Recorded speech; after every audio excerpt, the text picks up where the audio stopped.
You find yourself drifting backward through time now, moving gently through the decades like a leaf floating on a slow river, until you arrive in the autumn of 1962.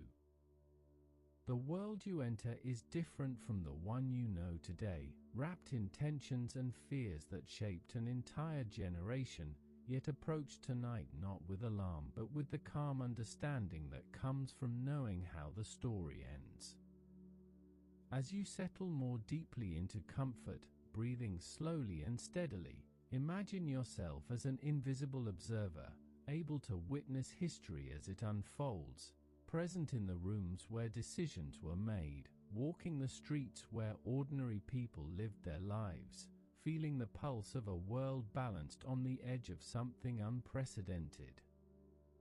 The year 1962 exists in what we now call the Cold War, a period of history that stretched across decades following the end of the Second World War. This Cold War was not fought with armies clashing on battlefields in the traditional sense, though there were smaller conflicts in distant places. Instead, it was a conflict of ideologies and systems, a global competition between two superpowers who had emerged from the rubble of World War II as the dominant forces on Earth. On one side stood the United States, a nation built on capitalism and democratic principles, having survived the Great Depression and helped lead the Allied victory in the war. On the other side stood the Soviet Union, a vast country stretching across 11 time zones, organized under communist principles, also victorious in the war but having paid an almost unimaginable price in blood and suffering. These two nations, allies during the fight against Nazi Germany, had become adversaries almost immediately after that common enemy was defeated. They disagreed about how societies should be organized, about how economies should function, about the role of government in people's lives, about individual freedom versus collective security.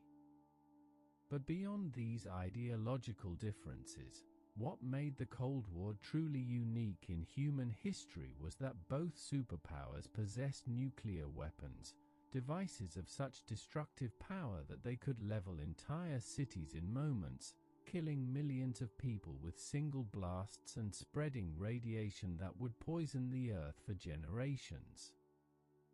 As you breathe slowly and imagine this world, picture the atmosphere of constant underlying tension that characterized daily life in the early 1960s.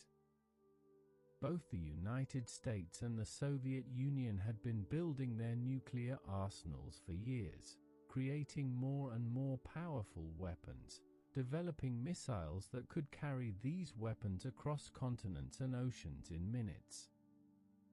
The doctrine that governed this terrifying balance was called mutual assured destruction, a phrase whose acronym spelled MAD, which captured something essential about the entire situation.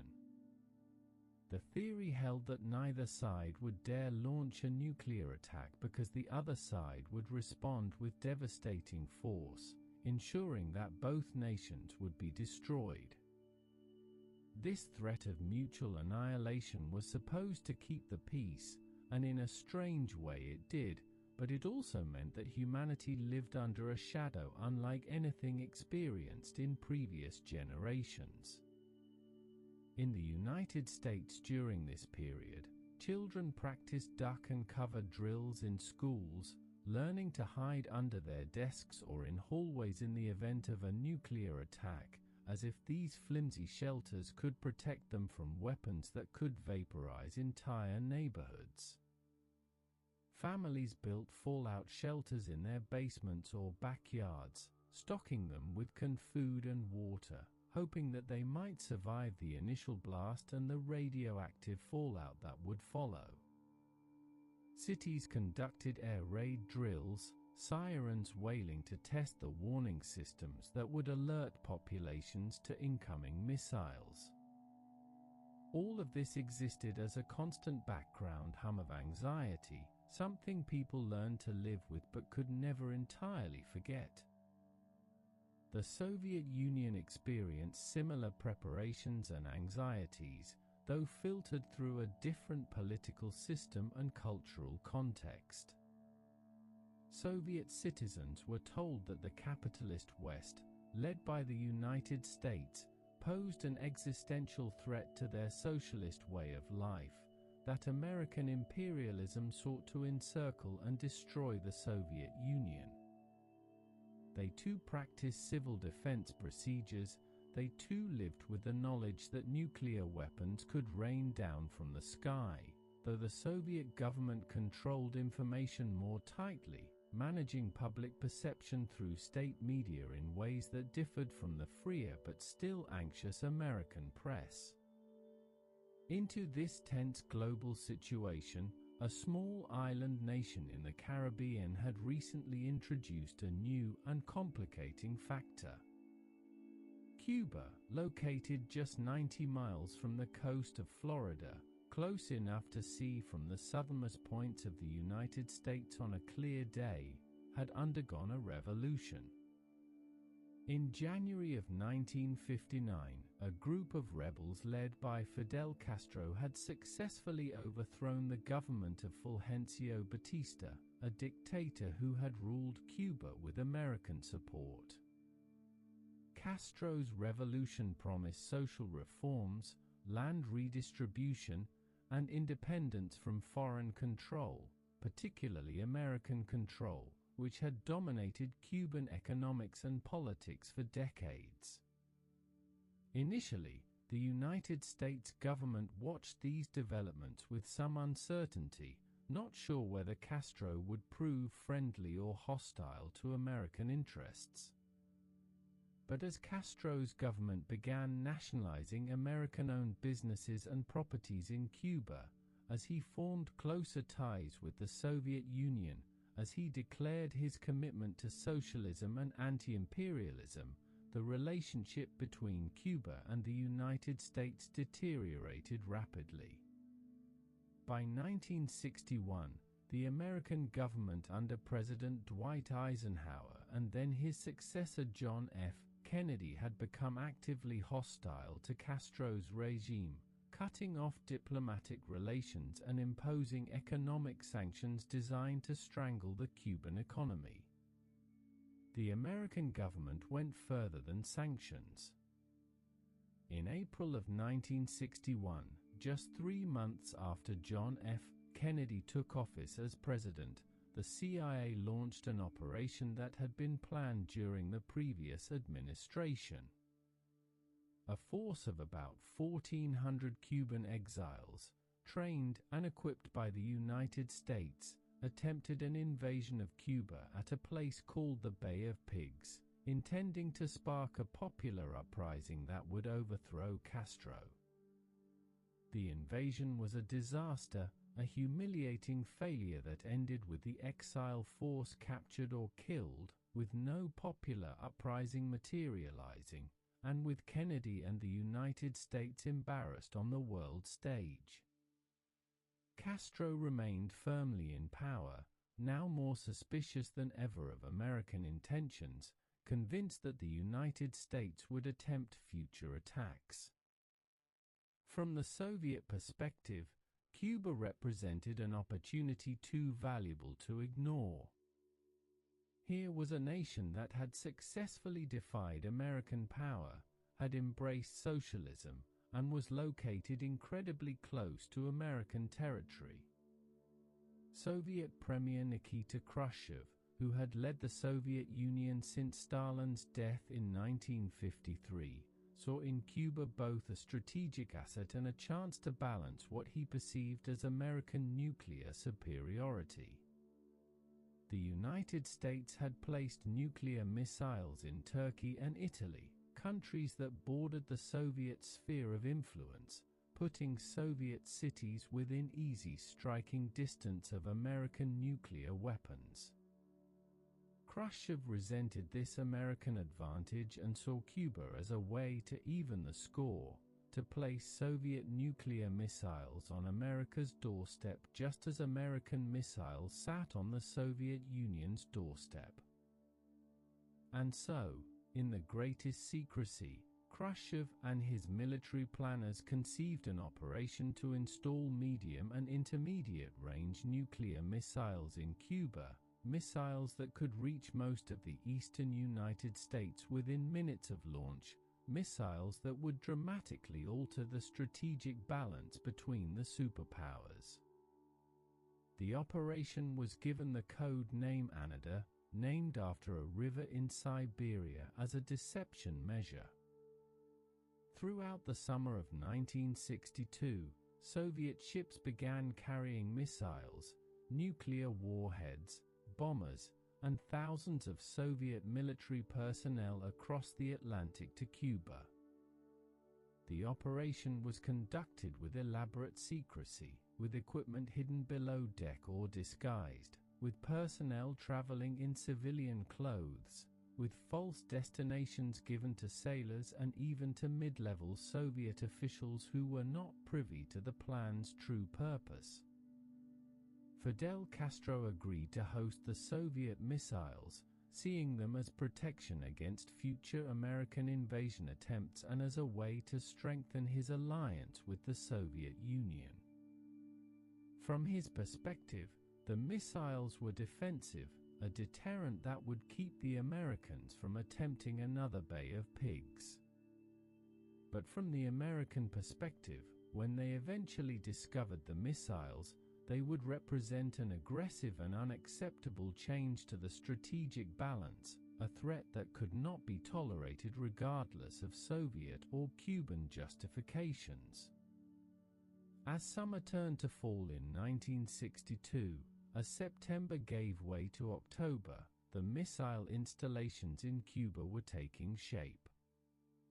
Soviet technicians worked day and night to prepare launch sites, to assemble the missiles, to create the infrastructure necessary for a functional nuclear capability.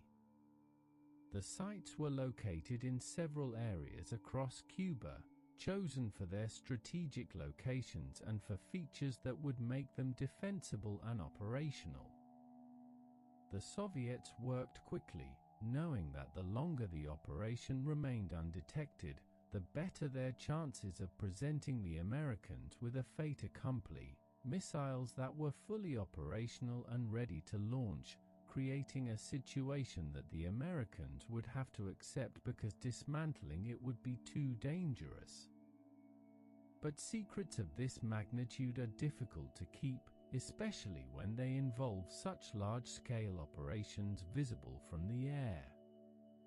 The United States had been conducting regular surveillance flights over Cuba using high-altitude U-2 spy planes, aircraft that could fly at 70,000 feet, far above the range of most anti-aircraft weapons, taking detailed photographs of the ground below. Throughout the summer and early fall of 1962, these flights had noticed increased Soviet activity in Cuba, including the arrival of ships and the construction of what appeared to be military installations. But without clear evidence of offensive weapons, without definitive proof of nuclear missiles, the American intelligence community remained uncertain about what exactly the Soviets were doing. You can imagine the U-2 pilots, young men who flew these delicate aircraft at the edge of space, their pressure suits protecting them from the thin cold air, their cameras clicking away below as they passed over the green landscape of Cuba, capturing images that would be analyzed by photo interpreters back in the United States. These pilots knew their missions were dangerous, knew that if something went wrong at that altitude they would have little chance of survival, knew that the Soviets might be developing weapons capable of reaching them even at 70,000 feet. But they flew their assigned routes with professional calm, contributing their small part to the larger machinery of intelligence gathering and strategic awareness. On Sunday, October 14, 1962, a U-2 flight piloted by Major Richard Hazer passed over western Cuba on a routine surveillance mission. His cameras photographed several areas of interest, including a site near San Cristobal. When the film from this flight was developed and examined by expert photo interpreters at the National Photographic Interpretation Center in Washington, they saw something that made their hearts quicken with recognition and alarm. The images showed construction activity that matched the patterns associated with Soviet medium-range ballistic missile sites, installations capable of launching nuclear weapons that could reach targets across much of the eastern United States in a matter of minutes. The photo interpreters worked through the night of October 15th, carefully examining the images, comparing them with known patterns of Soviet missile sites, measuring dimensions, identifying equipment and vehicles. By early morning on October 16th, they were certain enough to take their findings to higher authorities. The Soviet Union was installing nuclear missiles in Cuba. The strategic situation had changed fundamentally overnight, though the world outside the intelligence community did not yet know it. As you rest there quietly, breathing slowly and letting your body sink deeper into comfort, imagine that moment of discovery, the photo interpreter looking at grainy black and white images, recognizing shapes and patterns that meant something terrible and significant, knowing that what he was seeing would force decisions at the highest levels of government. Decisions that could determine whether the world stumbled into nuclear war or found some way to step back from the precipice. The interpreter could not make those decisions himself. He could only identify what was there in the photographs and pass that information upward through the chain of command, contributing his expertise to a process that would soon consume the attention of presidents and premiers, generals and diplomats, ordinary citizens and people in power, all of them trying to navigate through a crisis that none of them had wanted and few had anticipated. The photographs were rushed to the White House, where President John F. Kennedy was beginning what would become the most challenging 2 weeks of his presidency, 13 days that would test every aspect of his judgment, his courage, and his ability to manage an almost impossibly dangerous situation. Kennedy had been president for less than 2 years, elected in 1960 at the age of 43, the youngest man ever elected to the presidency and the first Catholic to hold the office. He had campaigned on themes of vigor and youth, promising to get America moving again after the Eisenhower years, speaking of a new frontier of challenges and opportunities. He had experienced some successes in his first year and a half, but also the humiliation of the Bay of Pigs, which had taught him to be skeptical of military and intelligence advisors who assured him that their plans would succeed. Now, on the morning of October 16th, as Kennedy was shown the photographs from Cuba and told what they meant, he understood immediately that he faced a crisis of unprecedented gravity. Soviet nuclear missiles in Cuba represented both a military threat and a political challenge. The military threat was clear: missiles that could reach American cities in minutes, with little or no warning time, making defense or evacuation virtually impossible, putting tens of millions of American lives at risk. The political challenge was equally serious. If Kennedy allowed the Soviets to complete these installations without response, he would appear weak, would be accused of appeasement, would likely face political disaster in the upcoming midterm elections and beyond.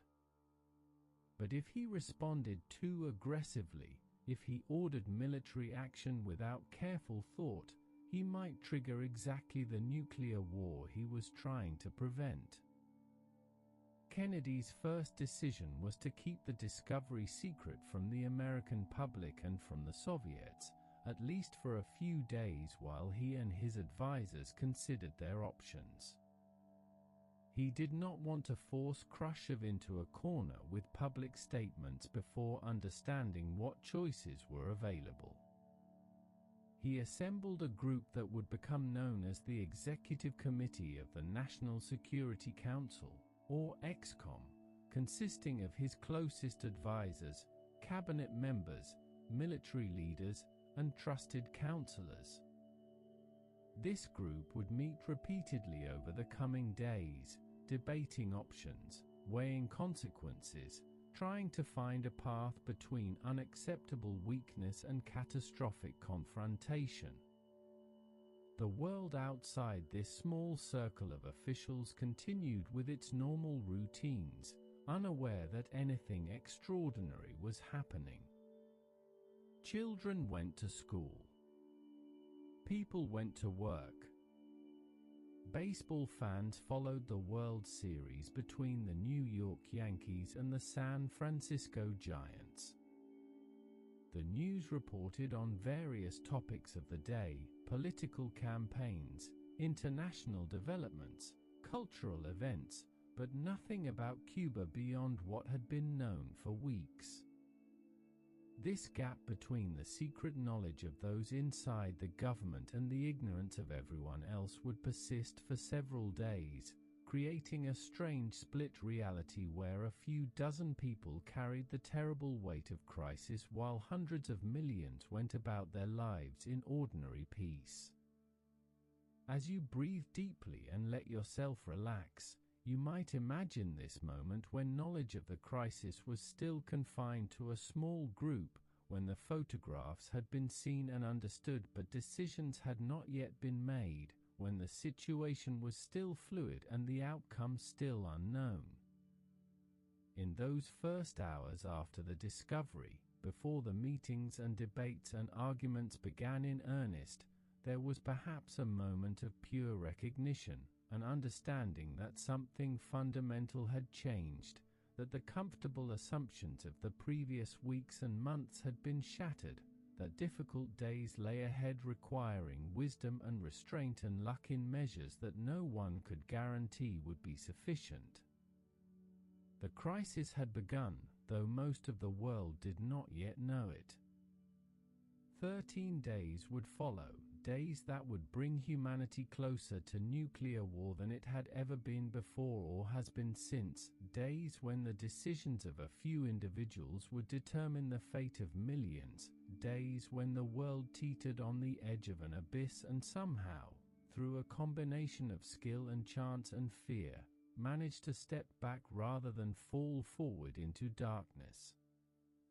The morning of October 16th, 1962 dawns in Washington much like any other autumn morning, with the air growing crisp and cool, leaves beginning to turn their fall colors, the city stirring to life as government workers and civilians begin their daily routines.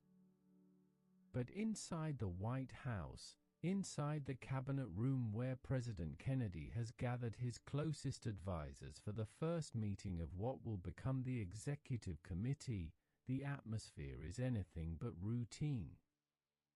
As you settle more comfortably and breathe slowly, imagine yourself in that room, invisible and silent, watching these men as they confront photographs spread across the table, images that show construction sites and missile equipment in Cuba, evidence that changes everything. The group assembled by Kennedy represents the senior leadership of American national security. There is Secretary of State Dean Rusk, a careful man with long experience in foreign affairs, measured in his judgments and cautious in his recommendations. There is Secretary of Defense Robert McNamara, former president of Ford Motor Company, a man who believes in rational analysis and systematic thinking, who approaches even matters of war and peace with the cool logic of a corporate executive. There is Attorney General Robert Kennedy, the president's younger brother and closest advisor, passionately loyal to the president and to the country, willing to speak bluntly in ways that other advisors might hesitate to do. There is National Security Advisor McGeorge Bundy, brilliant and articulate, responsible for coordinating the flow of information and options to the president. And there are others, each bringing their own expertise and perspective: Treasury Secretary Douglas Dillon, former Secretary of State Dean Acheson, UN Ambassador Adlai Stevenson, and several more. Also present are the military leaders, the Joint Chiefs of Staff, men who have spent their careers preparing for war, thinking about strategy and tactics, understanding the capabilities and limitations of military force. General Maxwell Taylor serves as chairman of the Joint Chiefs, a thoughtful soldier who Kennedy trusts more than some of the other military leaders. But even Taylor and his colleagues come to this crisis with certain assumptions and predispositions that will shape their recommendations in the days ahead. The first task facing XCOM is simply to understand the full scope of what the Soviets are doing in Cuba.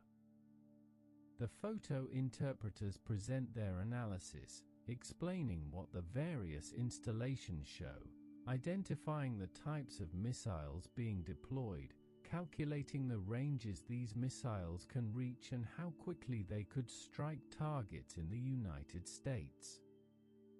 The medium-range ballistic missiles already being installed can reach cities as far north as Washington, with a range of about 1,000 miles. If the Soviets also install intermediate-range ballistic missiles, which the intelligence suggests they plan to do, those could reach almost any target in the continental United States except the Pacific Northwest, putting tens of millions of Americans within range of nuclear weapons that could arrive with just a few minutes' warning. As the men around the table absorb this information, as they look at the photographs and listen to the analysis, they begin to grasp the magnitude of the challenge they face. Kennedy asks questions, probing to understand the timeline, wanting to know how long before the missiles become operational, how much time he has to make decisions before the threat becomes fully realized. The intelligence assessment suggests that some of the medium-range missiles might become operational within a week or two, perhaps even sooner. The intermediate-range missiles will take longer to deploy, but work on those sites is also progressing. Time is not on the president's side. The discussion turns to options, to possible responses the United States might make. In these early hours of the crisis, the options are not yet fully developed or refined, but certain broad categories of response begin to emerge from the debate. One option is to do nothing, to accept the Soviet missiles in Cuba as an accomplished fact and adjust American strategy accordingly. A few voices suggest this might be the wisest course, arguing that Soviet missiles in Cuba do not fundamentally change the strategic balance since the Soviets already have intercontinental ballistic missiles capable of reaching the United States from Soviet territory. But this option finds little support around the table. Kennedy knows that the political cost of appearing to accept Soviet missiles in Cuba would be devastating, that he would be accused of weakness and appeasement, that the Republicans would use it against him and the Democrats relentlessly. Beyond the political considerations, there is a genuine strategic concern that allowing the Soviets to complete this deployment would embolden them to take other aggressive actions, that it would undermine America's credibility with allies and adversaries alike. Another option, advocated particularly strongly by some of the military leaders, is to launch immediate air strikes against the missile sites, destroying them before they become operational. This course has the appeal of decisiveness, of dealing with the problem directly through military force. But it also carries enormous risks. Air strikes would certainly kill Soviet personnel working at the sites, which could prompt Soviet retaliation. Air strikes might not destroy all the missiles, especially if some are already operational or if the Soviets have concealed some installations that American intelligence has not yet discovered. And air strikes would represent an act of war, an aggressive military action that would escalate the crisis in unpredictable ways. General Curtis LeMay, head of the Air Force and a commander who had directed the strategic bombing campaign against Japan during World War II, argues forcefully for air strikes and possibly a full invasion of Cuba. LeMay believes that the Soviets are testing Kennedy's resolve, that they will back down if confronted with overwhelming force, that showing weakness now will only invite further Soviet aggression. He dismisses concerns about Soviet retaliation, suggesting that the Soviets will not risk nuclear war over Cuba, that they will accept the loss of their missiles rather than escalate to general conflict. Kennedy listens to LeMay's arguments but remains skeptical, remembering the confident assurances he received before the Bay of Pigs, remembering that military operations often encounter unexpected complications and produce unintended consequences. A third option emerges from the discussion, a middle course between doing nothing and launching immediate military strikes. This is the idea of a naval blockade around Cuba, preventing Soviet ships from delivering any additional missiles or military equipment to the island. A blockade would be a significant military action, demonstrating American resolve and creating pressure on the Soviets, but it would not involve immediately attacking Soviet forces or killing Soviet personnel. It would give Khrushchev time to consider his response, create an opportunity for negotiation, and potentially provide a way for both sides to step back from direct confrontation. The legal terminology for this action would be quarantine rather than blockade, since a blockade is technically an act of war under international law, and the American government wants to maintain some legal ambiguity about the nature of their action. As you rest there quietly, feeling your breathing slow and steady, imagine the weight of these discussions, the careful weighing of options that all carry serious risks, the understanding that any choice might lead to consequences including nuclear war. The men in that room, for all their experience and expertise, are navigating unprecedented waters. No previous crisis in human history had involved nuclear-armed superpowers confronting each other so directly over such high stakes. The frameworks and assumptions that had guided previous diplomatic and military conflicts do not fully apply when both sides possess weapons capable of destroying civilization. The meetings continue through October 16th and into the following days, with ExComm convening repeatedly to debate options, receive new intelligence, and develop detailed plans for whatever course of action the president decides to pursue. Kennedy wants to hear all perspectives, to test ideas through rigorous debate, to avoid the kind of groupthink that can lead to disastrous decisions when everyone in the room reinforces each other's assumptions without critical examination. He encourages dissent and argument, wanting his advisors to challenge each other's recommendations so that weaknesses in various proposals will be exposed before rather than after decisions are made. Robert Kennedy plays a particularly important role in these debates, not because he has expertise in military affairs or diplomacy, but because he can speak with his brother's voice, can ask the hard questions that the president once asked, can challenge assumptions and push back against confident recommendations that may not be as sound as they appear. The younger Kennedy has learned from the Bay of Pigs disaster the dangers of accepting expert advice without skeptical examination.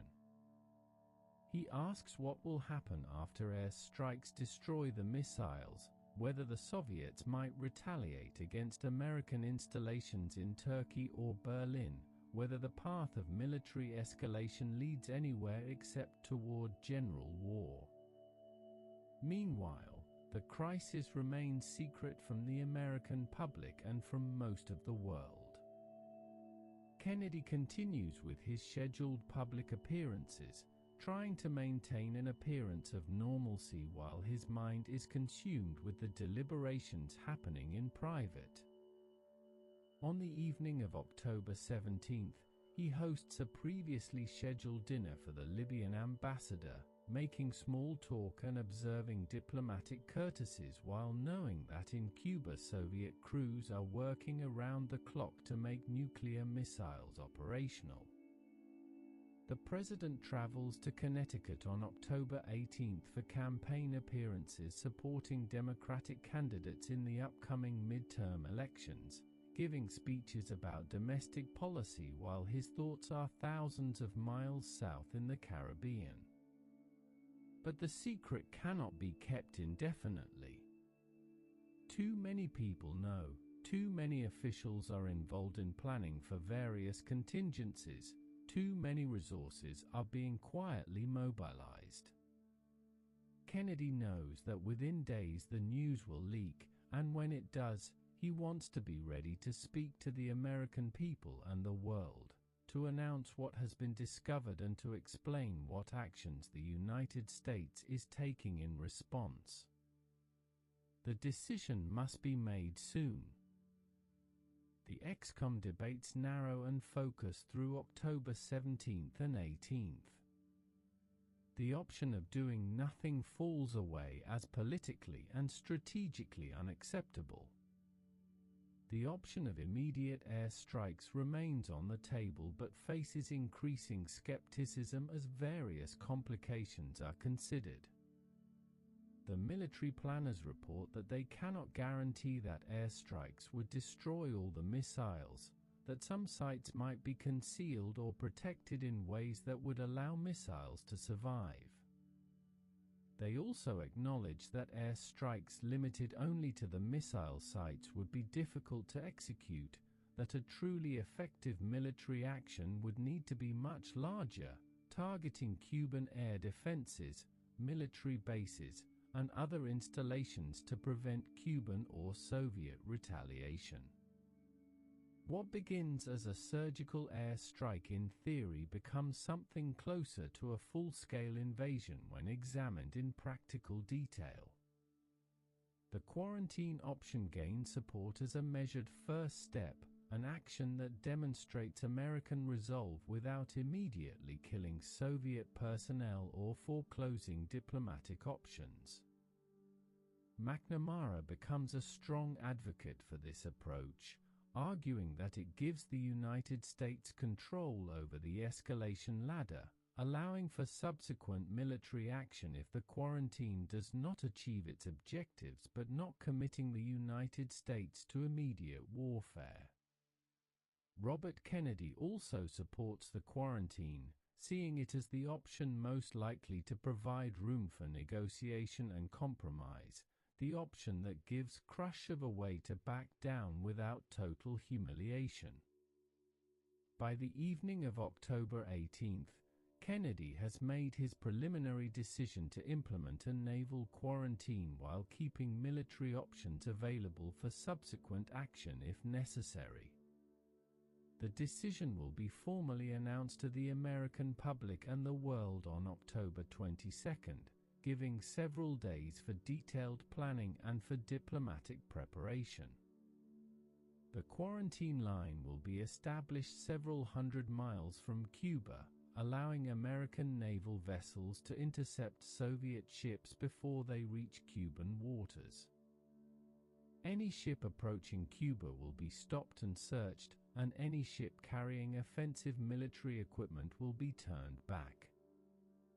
Ships carrying only peaceful cargo will be allowed to proceed. But even as this decision takes shape, Kennedy and his advisors understand that a quarantine is not a solution to the crisis but rather an opening move in what could be a prolonged confrontation. The quarantine will not remove the missiles already in Cuba.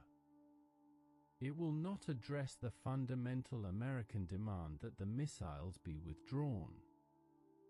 It will create pressure on the Soviets and demonstrate American seriousness, but it will not by itself resolve the crisis.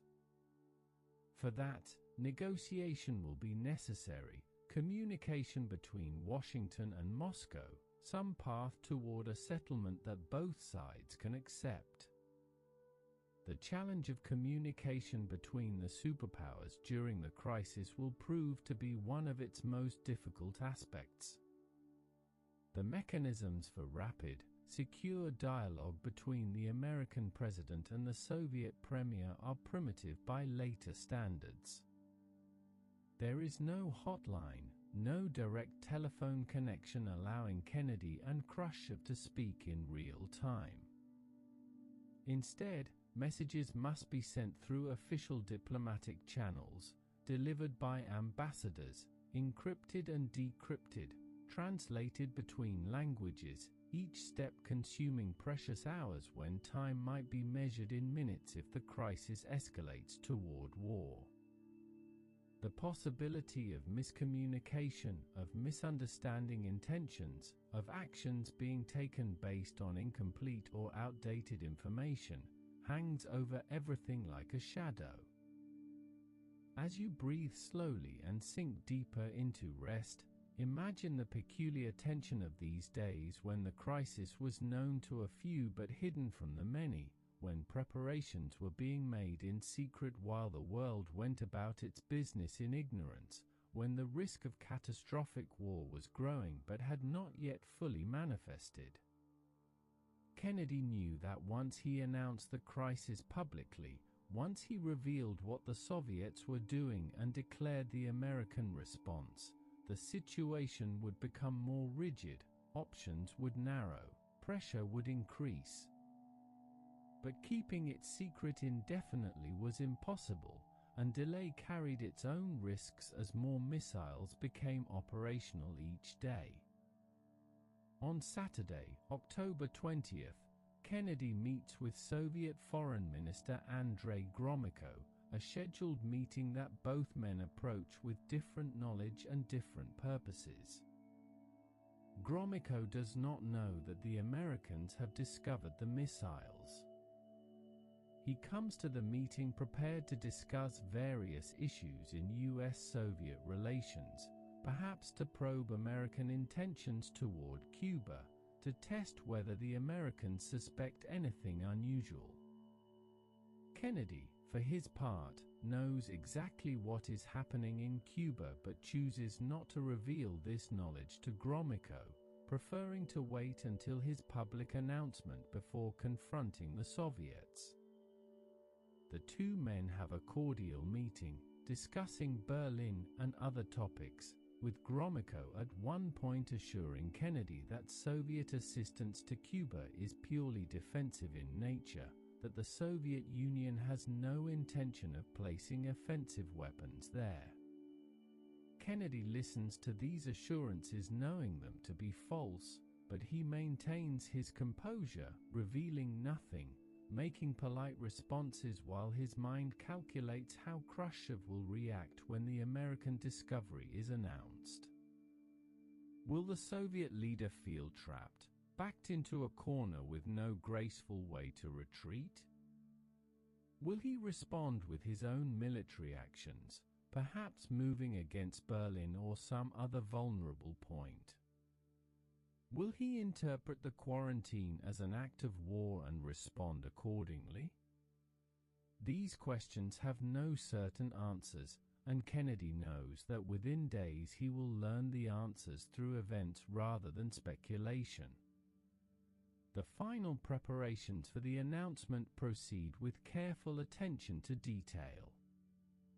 Kennedy will address the nation on television Monday evening, October 22nd, explaining what has been discovered and what actions the United States is taking. Before that speech, Allied governments will be briefed so they are not surprised by the announcement.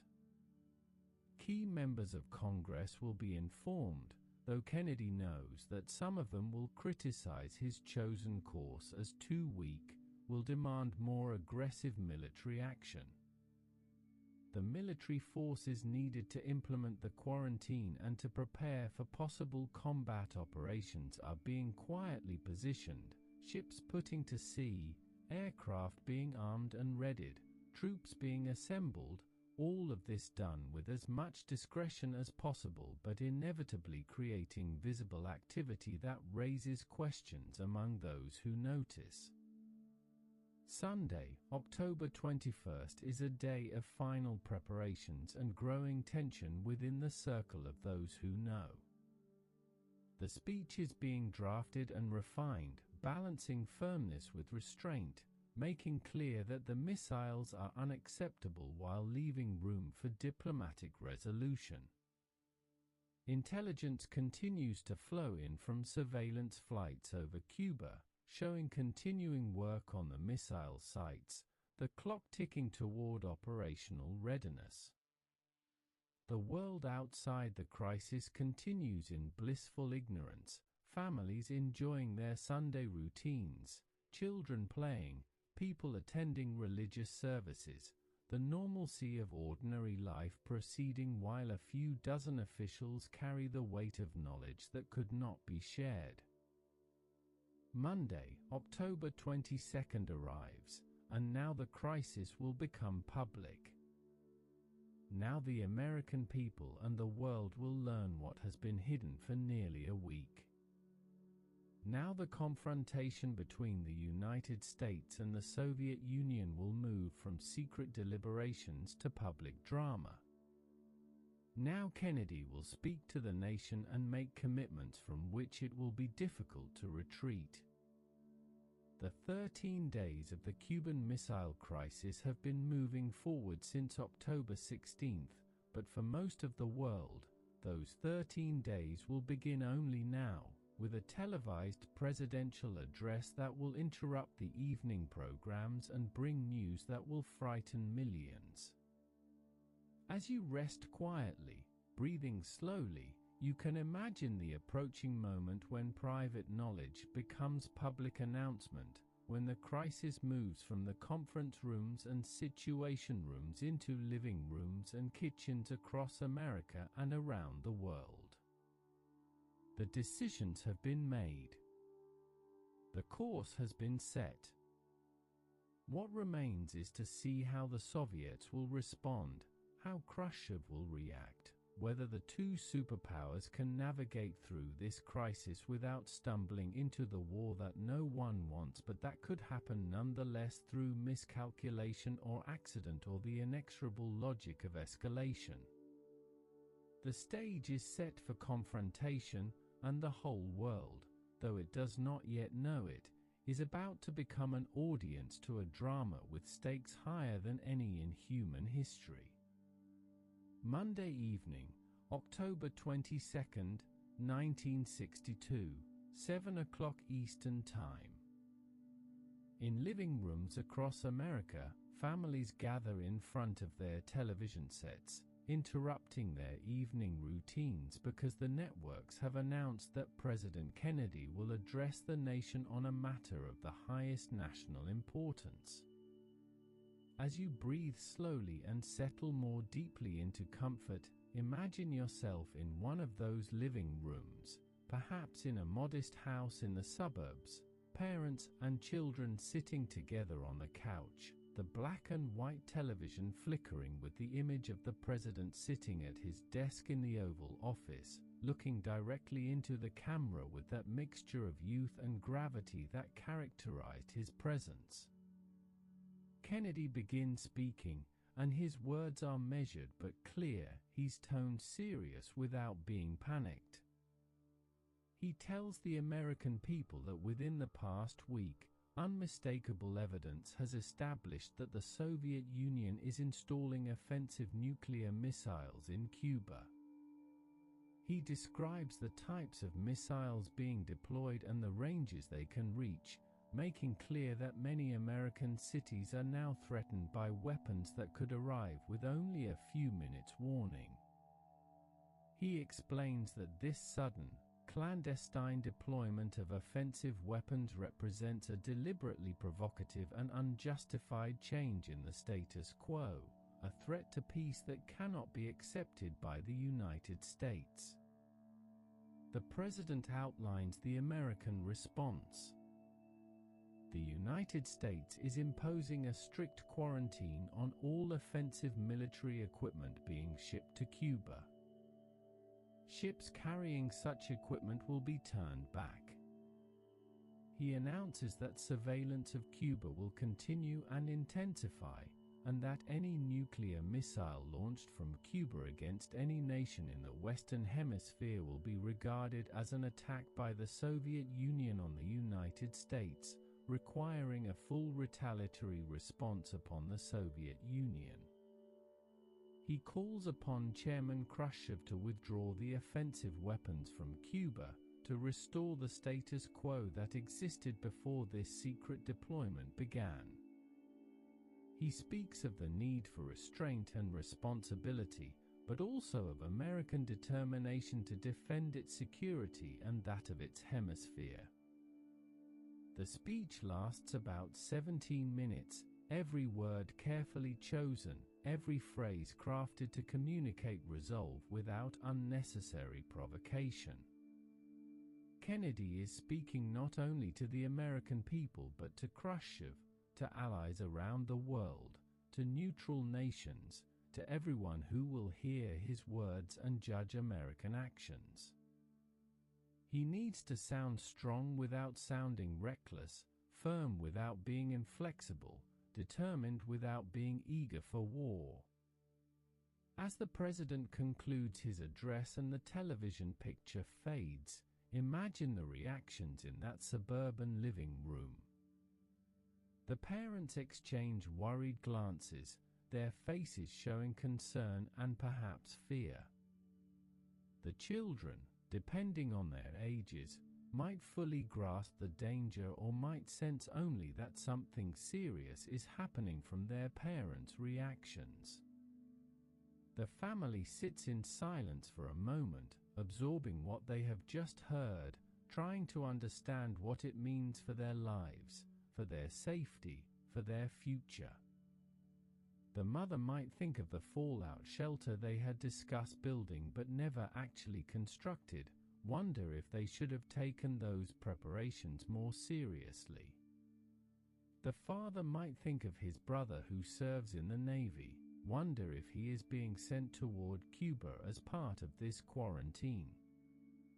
The older children might remember the duck and cover drills at school, wonder if those drills are about to become something more than exercises. Across America, similar scenes unfold in millions of homes. The networks immediately begin special coverage, bringing in correspondents and experts to analyze the president's speech, to explain what is known and not known about the situation, to speculate about what might happen next. Reporters stand outside the White House, describing the activity visible there, the coming and going of official cars, the lights burning late in the windows. The news is spreading beyond those watching television, passed by telephone calls and word of mouth, creating ripples of concern and anxiety that flow through communities like wind across water.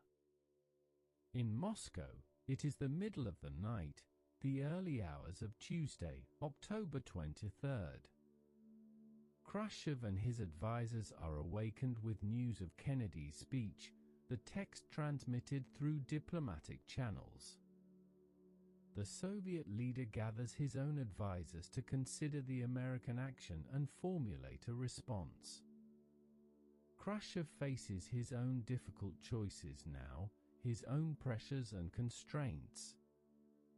He had hoped to complete the missile deployment before the Americans discovered it, to present Kennedy with missiles that were already operational and thus harder to challenge. The early discovery has disrupted that plan, creating a crisis before the deployment was complete. Khrushchev's military advisors urge him to continue the deployment, to instruct Soviet ships to ignore the American quarantine and proceed to Cuba, to test whether Kennedy will actually use force to stop them. Some argue that the Americans are bluffing, that Kennedy will not risk war over Cuba, that the quarantine can be defied successfully. But Khrushchev is not so certain. He has met Kennedy, has tried to measure the young American president's resolve, and he knows that backing down completely would damage his own standing within the Soviet leadership and in the international communist movement. Yet he also knows that war between the Soviet Union and the United States would be catastrophic, that nuclear weapons make this crisis fundamentally different from previous confrontations. The Soviet ships carrying missiles and military equipment toward Cuba are still at sea, approaching the quarantine line that the Americans have established. The question of what those ships will do, whether they will stop or proceed, whether they will turn back or challenge the American naval vessels, will become one of the crisis's most dangerous moments. Each ship captain has orders, but those orders were given before the crisis became public, before the quarantine was announced. What are those captains to do now? Should they continue toward Cuba, following their original instructions? Should they wait for new orders from Moscow? Should they turn back to avoid confrontation? The answers to these questions will emerge over the next day or two, but in the immediate aftermath of Kennedy's speech, uncertainty prevails. As you rest quietly, breathing slowly, imagine the globe with its various actors, all responding to Kennedy's announcement in their own ways, all making calculations about what to do next. In Havana, Castro receives news of the American quarantine and prepares his own response, knowing that his island might become a battlefield, that the Americans might invade if the crisis escalates beyond the quarantine. Castro has his own military forces, not as powerful as American or Soviet forces but still capable of resistance, and he has several thousand Soviet military personnel on the island who might fight alongside Cuban forces if war comes. He orders mobilization, calling up reserves, positioning troops, preparing for the worst while hoping it will not come. In European capitals, Allied governments that were briefed just hours before Kennedy's speech now make their own public statements, generally supporting the American position but also urging restraint and negotiation.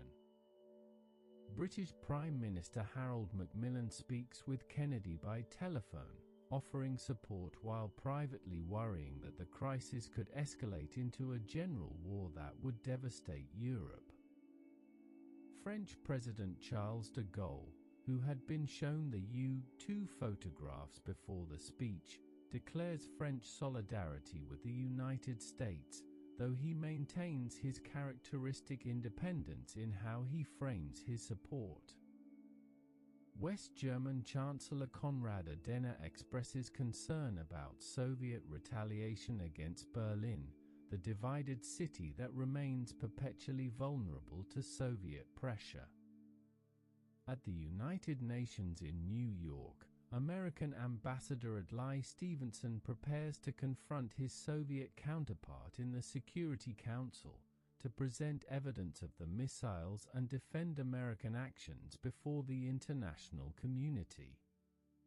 Stevenson, who had competed against Kennedy for the Democratic presidential nomination in 1960, now serves as the administration's voice at the UN, a role he takes seriously despite sometimes feeling excluded from the inner circle of decision-making. He will soon have his moment of drama in the Security Council chamber, but for now he works with his staff to prepare the case, to gather the photographs and intelligence that will make the American position clear and compelling. Tuesday, October 23rd brings the first full day of the public crisis, with news coverage dominating newspapers and broadcasts around the world. The morning papers carry banner headlines about the missiles and the quarantine, with maps showing Cuba's proximity to the United States, with diagrams illustrating missile ranges, with photographs of Kennedy and Khrushchev, the two leaders who hold so much power and responsibility in their hands. Editorial pages divide predictably along political lines, with some voices supporting Kennedy's measured response and others calling for more aggressive action or criticizing his handling of Cuba in previous months. The quarantine is officially set to begin at 10 o'clock Wednesday morning, October 24th, giving Soviet ships one more day to change course before they would encounter American naval vessels. The U.S. Navy has assembled a formidable force in the waters around Cuba, with aircraft carriers, destroyers, submarines, and other vessels positioned to intercept any ship attempting to reach the island. The procedures for the quarantine have been carefully planned, with rules of engagement specifying how American ships should signal Soviet vessels to stop, how they should conduct searches if compliance is given, how they should respond if compliance is refused. But Tuesday also brings the first hints of diplomatic activity, the first suggestions that both sides might be looking for ways to resolve the crisis short of military confrontation. The Soviet Union has not formally responded to Kennedy's demands, but back-channel communications begin flowing between Washington and Moscow, between diplomats and intermediaries, exploring whether any basis for negotiation exists. These communications are tentative and unofficial, allowing both sides to test ideas without committing to positions, to float possibilities without making firm offers. One of the most important back channels involves Robert Kennedy and Soviet ambassador to the United States Anatoly Dobrynin. The two men have developed a working relationship that allows for frank discussions away from formal diplomatic protocols. In a meeting on Tuesday evening, Robert Kennedy conveys his brother's absolute determination to have the missiles removed, but also hints at possible flexibility in how that goal might be achieved.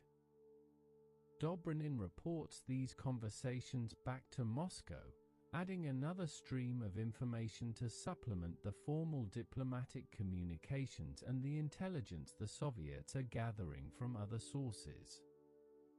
In Cuba itself, work continues on the missile sites, with Soviet crews racing to make as many missiles operational as possible before the crisis forces a halt to construction. The Soviet leadership has not yet ordered work to stop, calculating that operational missiles strengthen their bargaining position, that the more missiles they can make ready to launch, the more seriously the Americans will have to take Soviet threats and warnings. American U-2 flights continue to photograph the sites every day, and the photo interpreters see the progress being made, see the missiles becoming more ready, the sites becoming more complete. Wednesday, October 24th arrives, the day the quarantine takes effect. In Washington, Kennedy and his advisors gather early in the morning to receive updates on the positions of Soviet ships and American naval vessels. The information is displayed on maps and plotting boards in the White House Situation Room, where officials can track the movements of ships across the Atlantic and Caribbean. As 10 o'clock approaches, the tension builds. Will the Soviet ships stop? Will they turn back? Will they attempt to run the quarantine, forcing American vessels to stop them by force? Reports begin coming in that several Soviet ships approaching the quarantine line have stopped dead in the water, their engines idling, apparently awaiting instructions from Moscow. This is a hopeful sign, suggesting that the Soviets are not going to force an immediate confrontation at sea. But the situation remains fluid and dangerous. Not all Soviet ships have stopped, and it is not yet clear whether they will ultimately turn back or attempt to proceed. And stopping ships at sea does nothing to address the missiles already in Cuba, the installations that continue to near operational readiness with each passing hour. At the United Nations, Stevenson presents the American case before the Security Council, displaying the U-2 photographs and explaining what they show, challenging his Soviet counterpart to deny the existence of the missiles. Soviet Ambassador Valerian Zorin does deny it, insisting that the Soviet Union has placed only defensive weapons in Cuba, accusing the United States of aggression and threatening peace. The exchange becomes heated, with Stevenson pressing Zorin to answer yes or no whether the Soviet Union has placed missiles in Cuba, saying he is prepared to wait for an answer until hell freezes over. When Zorin refuses to answer directly, Stevenson presents the photographic evidence, walking through the images point by point, showing the Security Council and television audiences around the world exactly what American intelligence has discovered. This dramatic confrontation at the UN serves multiple purposes. It makes the American case in the court of world opinion, showing that the Soviet denials are false. It demonstrates American confidence in its intelligence and its willingness to share evidence publicly. And it puts pressure on the Soviets by exposing their deception, making it harder for them to maintain that they have done nothing wrong. But it does not resolve the underlying crisis, does not remove the missiles or prevent the possibility of war. As Wednesday turns to Thursday, the situation continues to evolve in small increments. More Soviet ships have turned back, reducing the likelihood of a naval confrontation in the immediate future. But the missiles in Cuba remain, and American military forces remain on high alert, prepared for various contingencies. The Strategic Air Command has increased the readiness of its bomber force, with B-52s loaded with nuclear weapons flying continuous airborne alert missions, ready to proceed to their assigned targets in the Soviet Union if the order comes. This heightened alert status is itself a message to the Soviets, a demonstration that the United States is prepared to respond to any Soviet aggression, but it also increases the risk of accident or miscalculation, the possibility that something could go wrong in ways that trigger escalation neither side intends. As you breathe slowly and feel your body relaxing more deeply, imagine the peculiar quality of these days when the world balanced between peace and war, when ordinary life continued in many ways unchanged while beneath the surface a crisis of unprecedented danger unfolded. People still went to work, still sent their children to school, still made plans for the weekend, but now with an undercurrent of anxiety and uncertainty. Newspaper editorials debated the right course of action. Religious leaders called for prayer and divine intervention. Peace activists organized vigils and demonstrations. Civil defense officials reviewed evacuation plans and shelter capacities, though everyone understood that these preparations were grossly inadequate for actual nuclear war.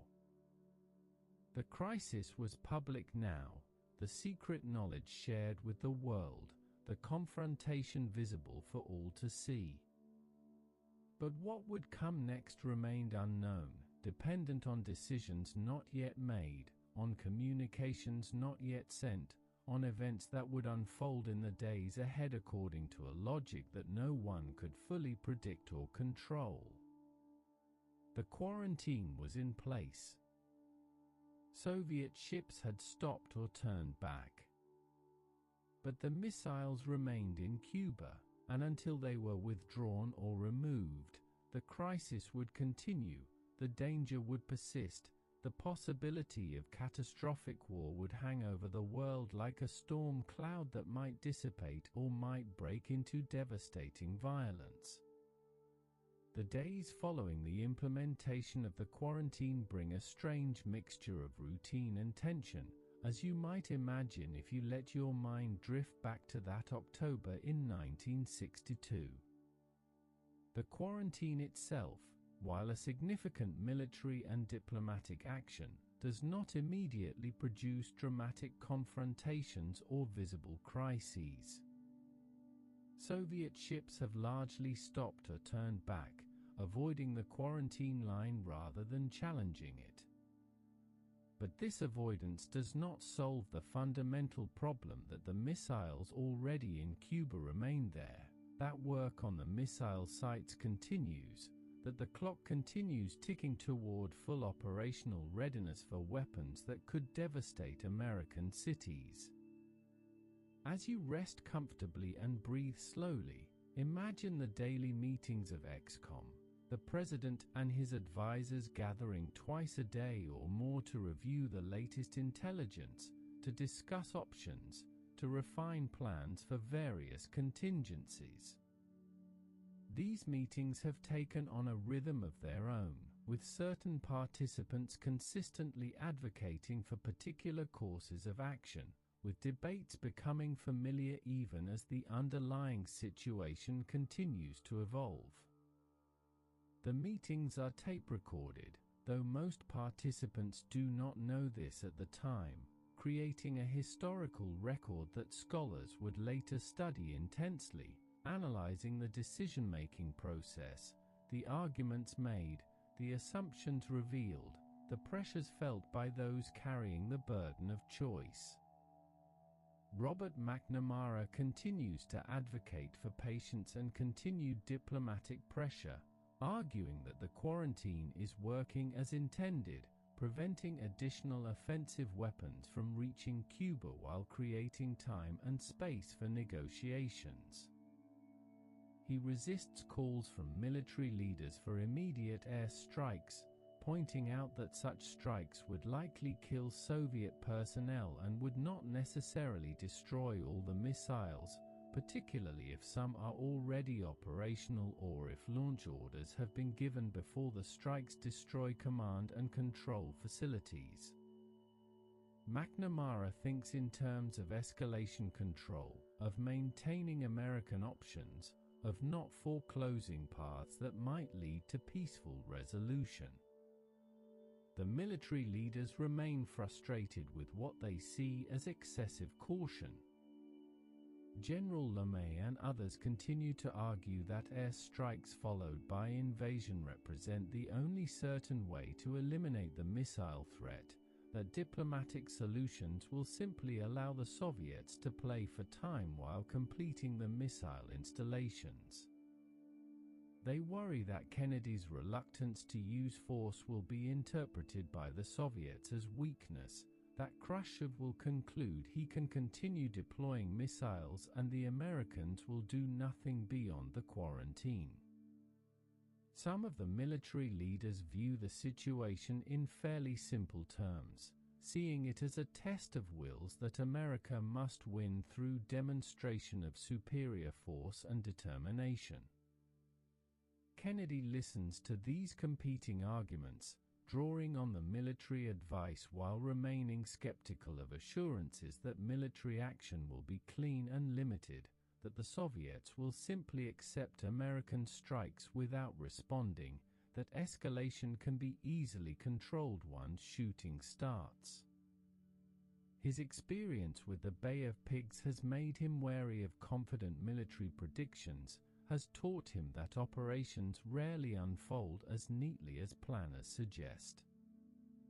He keeps asking questions designed to probe the weaknesses in proposed military actions, forcing his advisors to confront complications and risks they might prefer to minimize.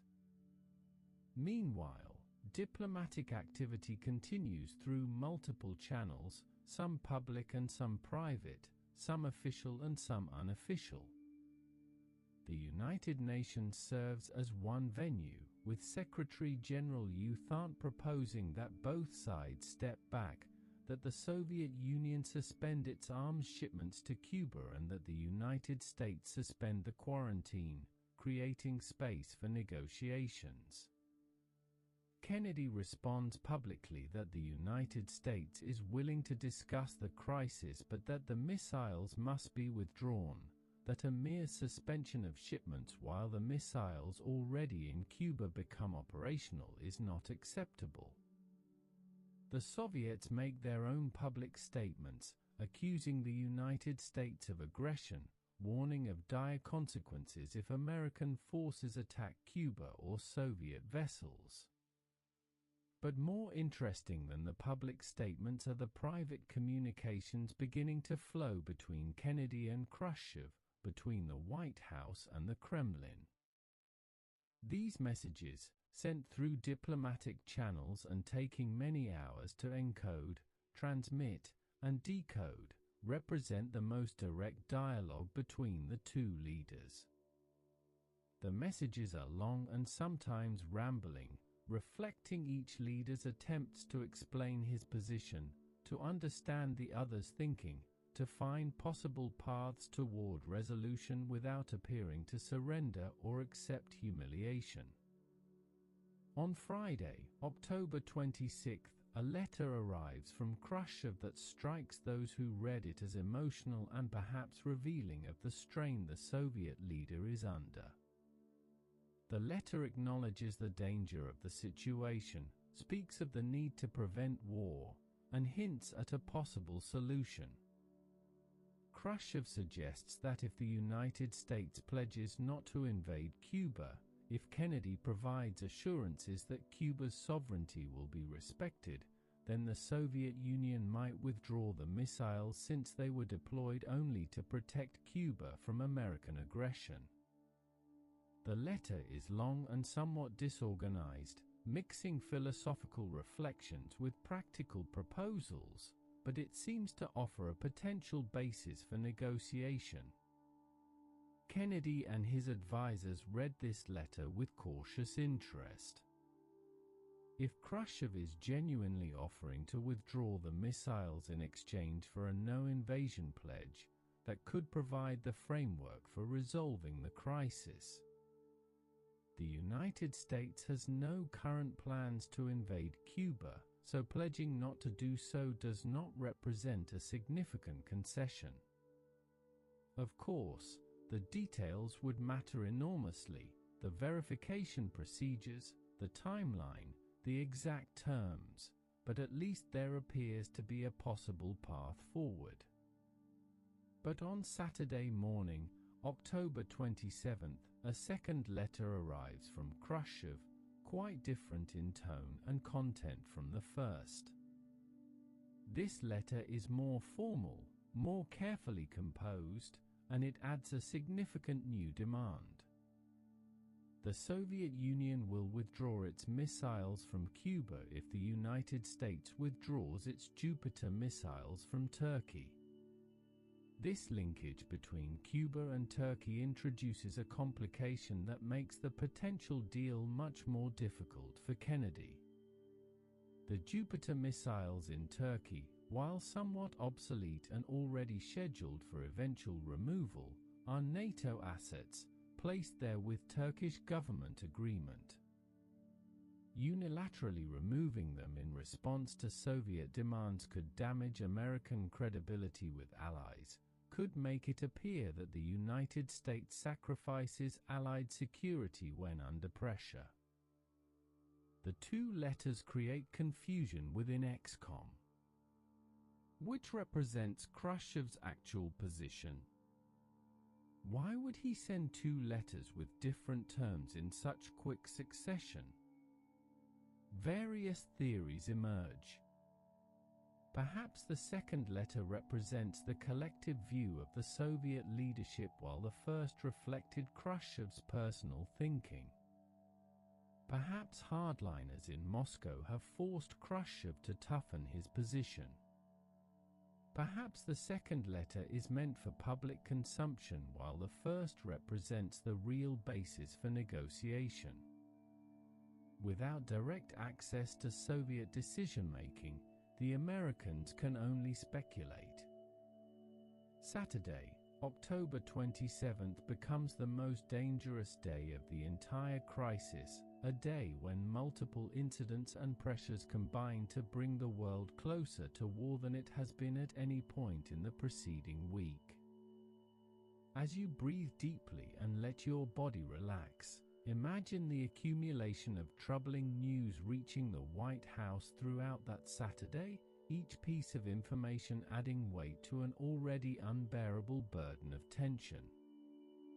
Early in the day, intelligence reports indicate that the Soviets are working even more urgently on the missile sites, that they are camouflaging equipment and taking other steps suggesting they expect American air strikes. This activity could be purely defensive, preparing for attacks the Soviets fear might come, or it could indicate preparation for making missiles operational despite American demands for their removal. Either way, it increases pressure for American military action before the missiles become fully ready. Then comes news of a U-2 incident. A U-2 aircraft conducting surveillance over Cuba has been shot down by a surface-to-air missile, and the pilot, Major Rudolph Anderson, has been killed. This is the first direct casualty of the crisis, the first time Soviet forces have fired on American aircraft, and it represents a significant escalation. The shoot-down could have been ordered by Moscow as a deliberate signal of toughening Soviet resolve, or it could have been a local decision by Soviet commanders in Cuba responding to what they perceived as threatening reconnaissance. Either way, it creates enormous pressure on Kennedy to respond militarily. The Joint Chiefs of Staff argue strongly that the shoot-down requires an immediate American response, that failure to retaliate will encourage further Soviet attacks, that the time has come for the air strikes they have been recommending all along. The rules of engagement previously established called for American forces to respond if fired upon, yet Kennedy hesitates, not wanting to lock the United States into an automatic escalation that could spiral out of control. He decides not to immediately authorize retaliatory strikes but to wait and see if the situation develops in other ways. As if the U-2 shoot-down were not enough, Another frightening incident occurs on Saturday when an American U-2 on a routine mission near Alaska accidentally strays into Soviet airspace, flying over the Chukotka Peninsula before the pilot realizes his navigation error and turns back toward American territory. Soviet fighters scramble to intercept what they assume is a hostile intrusion, while American fighters scramble to protect the U-2 as it flies back toward Alaska. The U-2 makes it safely back to American airspace without being shot down, but the incident illustrates how easily accidents or mistakes could trigger military responses that escalate into broader conflict. The Soviets might have interpreted the navigation error as an American attempt to conduct reconnaissance in preparation for a nuclear strike, since U-2s are used not only for surveillance but also for post-strike damage assessment. American fighters scrambling to protect the straying U-2 were armed with air-to-air missiles equipped with nuclear warheads, a standard armament for interceptor aircraft during this period. If those fighters had engaged Soviet aircraft, if nuclear-armed missiles had been fired in the confusion and tension of the moment, the escalation could have been catastrophic. Saturday also brings reports of another troubling development, though Kennedy and most of his advisors do not learn the full details until much later. Soviet forces in Cuba include not only the medium and intermediate range ballistic missiles that American intelligence has identified, but also tactical nuclear weapons that the Americans do not yet know about. These tactical nuclear weapons are under the control of Soviet commanders in Cuba, and those commanders have considerable autonomy in a crisis situation. If American forces invade Cuba, as some of Kennedy's advisors are urging, Soviet commanders might use these tactical nuclear weapons against the invasion force, killing thousands of American troops in nuclear blasts and creating a situation that would almost certainly escalate to general nuclear war. As you rest quietly, breathing slowly, you can sense the accumulation of dangers on that Saturday, the multiple ways in which the crisis could slip out of control despite the best efforts of leaders in Washington and Moscow to manage events. The machinery of war has its own logic and momentum, with military forces on high alert, with weapons armed and ready, with commanders at various levels prepared to respond to attacks or perceived threats according to their training and orders. Once that machinery begins moving toward actual combat, stopping it or controlling its direction becomes exponentially more difficult. Saturday evening in Washington brings intensive discussions within XCOM about how to respond to the two letters from Khrushchev and how to handle the U-2 shoot-down and the continuing work on missile sites. Robert Kennedy proposes an elegant solution to the confusion about which Soviet letter represents the real basis for negotiation. He suggests that the United States respond to Khrushchev's first letter, the emotional one offering to withdraw missiles in exchange for a no-invasion pledge, and simply ignore the second letter that introduced the Turkey missile complication. This approach, which becomes known as the Trollope ploy after a Victorian novelist who wrote about misunderstandings in courtship, allows Kennedy to accept the more favorable Soviet offer without explicitly rejecting the linkage to Turkey that would be more problematic. Kennedy drafts a response to Khrushchev accepting the basic framework suggested in the first letter, pledging that if the Soviet Union removes its missiles from Cuba under proper verification, the United States will not invade Cuba. But simultaneously, Robert Kennedy meets privately with Ambassador Dobrynin to convey an additional message that cannot be stated publicly. The Attorney General tells Dobrynin that while the president cannot publicly agree to withdraw the Jupiter missiles from Turkey as part of a deal, the United States has already decided those missiles are obsolete and will be removed within a few months after the Cuba crisis is resolved.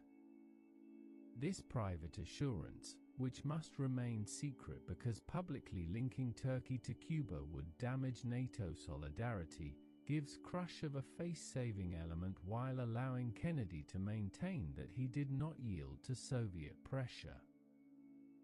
Robert Kennedy also conveys a sense of urgency to Dobrynin, telling him that time is running out, that the president is under enormous pressure from military leaders to authorize air strikes, that unless the Soviets respond positively very soon, Kennedy may not be able to hold off military action much longer. Whether this represents Kennedy's genuine assessment or is partly a negotiating tactic to pressure the Soviets into a quick decision is unclear, perhaps even to the participants themselves. But the message is clear: decide quickly, accept the deal being offered, or risk military confrontation that could escalate beyond anyone's control. Saturday night passes with no Soviet response to Kennedy's latest message, with no indication of how Khrushchev will react to the American proposal. In Washington, officials try to sleep knowing that Sunday might bring either resolution or catastrophe, that the next day could see either Soviet acceptance of American terms or the beginning of military action that could lead to nuclear war. The crisis has reached what may be its climax, the point where decisions must be made and actions must follow, where the ambiguity and maneuvering of the previous days must give way to concrete outcomes. In Moscow, it is already Sunday morning when Khrushchev and his advisors meet to consider their response. The Soviet leader faces his own pressures from hardliners who want him to stand firm, who argue that withdrawing the missiles will show Soviet weakness and embolden American aggression elsewhere. But Khrushchev is acutely aware of the danger, of how close the crisis has come to war, of the reports from Soviet commanders in Cuba indicating that they expect American attack. He has seen intelligence suggesting that American military preparations are intensifying, that the window for peaceful resolution is closing rapidly. Sunday morning in Washington brings the answer. Radio Moscow begins broadcasting a message from Khrushchev to Kennedy, reading the text over the air before it even arrives through official diplomatic channels. The haste suggests urgency, a desire to communicate the Soviet decision as quickly as possible, to make the offer public before events overtake it. Khrushchev announces that the Soviet Union will dismantle the missile installations in Cuba and return the missiles to the Soviet Union, that this will be done under United Nations verification, and that the United States has pledged not to invade Cuba. The crisis, it appears, is over. As you breathe slowly and feel your body settling into deep relaxation, imagine the relief that washes over those who hear this news, the sense that an unbearable weight has been lifted, that the world has stepped back from the edge of the abyss. In Washington, exhausted officials who have worked around the clock for nearly 2 weeks allow themselves to feel cautious optimism that the worst has been avoided. Kennedy is relieved but also aware that difficult work remains, that the details of verification and withdrawal must still be negotiated, that Castro might resist UN inspectors on Cuban soil, that complications could still arise even though the basic framework for resolution has been established. Around the world, people who had watched the crisis with mounting fear now feel profound relief. Church bells ring in some cities, celebrating the news. Newspapers prepare headlines announcing that peace has been preserved. Families gather to discuss the outcome, perhaps not fully understanding all the diplomatic complexity but grasping the essential fact that the immediate danger of war has receded. The crisis is not completely over, not yet. Details remain to be worked out, verification procedures to be established, mistrust to be overcome. But the fundamental resolution has been achieved. The Soviet missiles will be withdrawn from Cuba. The United States will pledge not to invade. The world has survived its closest brush with nuclear war. The 13 days are drawing to a close, and both superpowers have found a way to step back without either side suffering complete humiliation, though both will claim victory and interpret events in ways that serve their political interests. The announcement of the Soviet decision to withdraw missiles from Cuba brings immediate relief but does not instantly dissolve all tension or resolve all complications. As you rest comfortably, breathing slowly and deeply, imagine the atmosphere in the days following Khrushchev's radio broadcast, a period when the acute crisis has passed but difficult negotiations and implementation challenges remain. The world has stepped back from the immediate precipice of nuclear war, but the path forward still requires careful navigation through diplomatic complexities, verification procedures, and the wounded pride of leaders who must sell the outcome to their domestic audiences. In Washington, Kennedy and his advisors feel genuine relief at avoiding war but also understand that they must manage the settlement carefully to ensure that the Soviet withdrawal actually happens as promised and that the outcome is perceived as an American victory rather than a compromise forced by Soviet pressure. The political dimension of the crisis has always existed alongside the strategic and military dimensions, and now as the emergency recedes, the political management becomes even more important.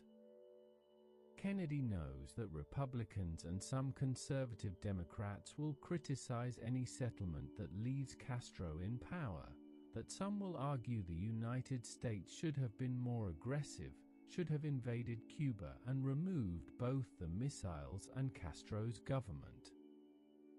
The president holds a news conference in which he frames the outcome as a success, emphasizing that the Soviet missiles are being withdrawn, that American firmness and unity achieved this result, that the quarantine demonstrated effectiveness as a tool of policy.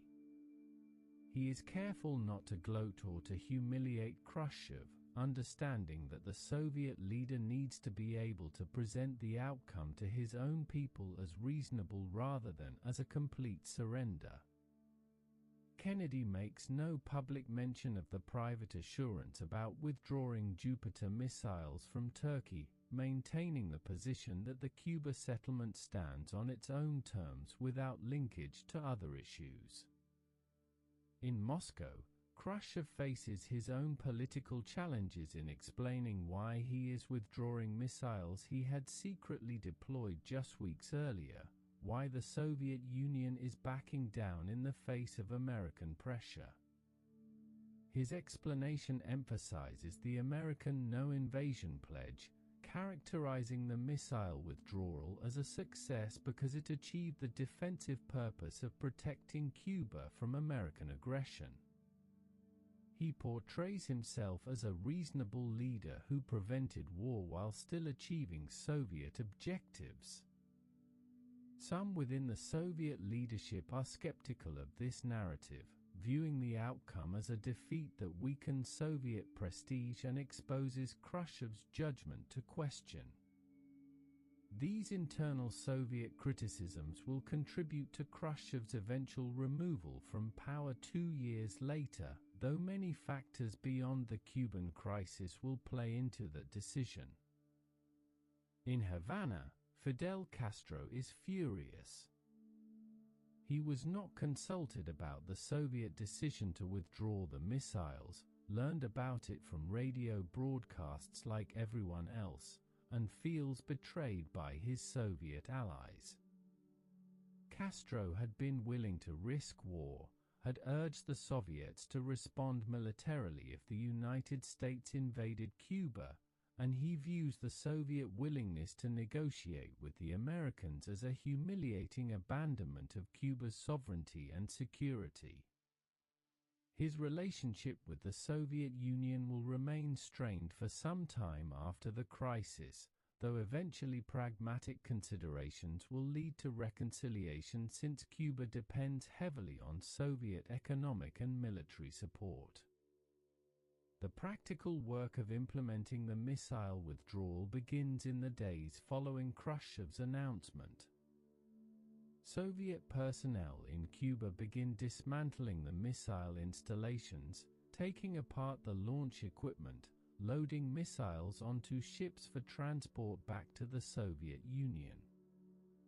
The United States continues surveillance flights to monitor this process, to verify that the withdrawal is actually occurring as promised. The photographs show missile components being removed, installations being dismantled, the sites returning to something resembling their pre-crisis condition. However, complications arise over the verification procedures. The United States wants United Nations inspectors to verify the withdrawal on the ground in Cuba to ensure that all missiles are removed and that no offensive weapons remain hidden. But Castro refuses to allow UN inspectors onto Cuban soil, asserting that this would violate Cuban sovereignty, that Cuba is an independent nation and will not submit to inspections imposed by its enemies. This refusal creates a diplomatic problem since the American no-invasion pledge was conditioned on proper verification of the missile withdrawal.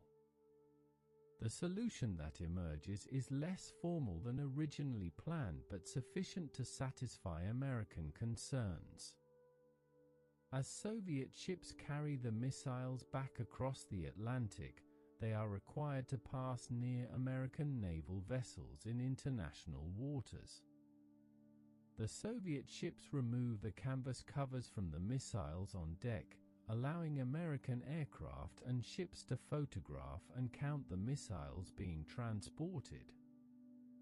This at-sea verification, combined with continued U-2 surveillance showing the dismantling of sites in Cuba, provides adequate assurance that the withdrawal is genuine even without the ground inspection that Castro refuses to permit.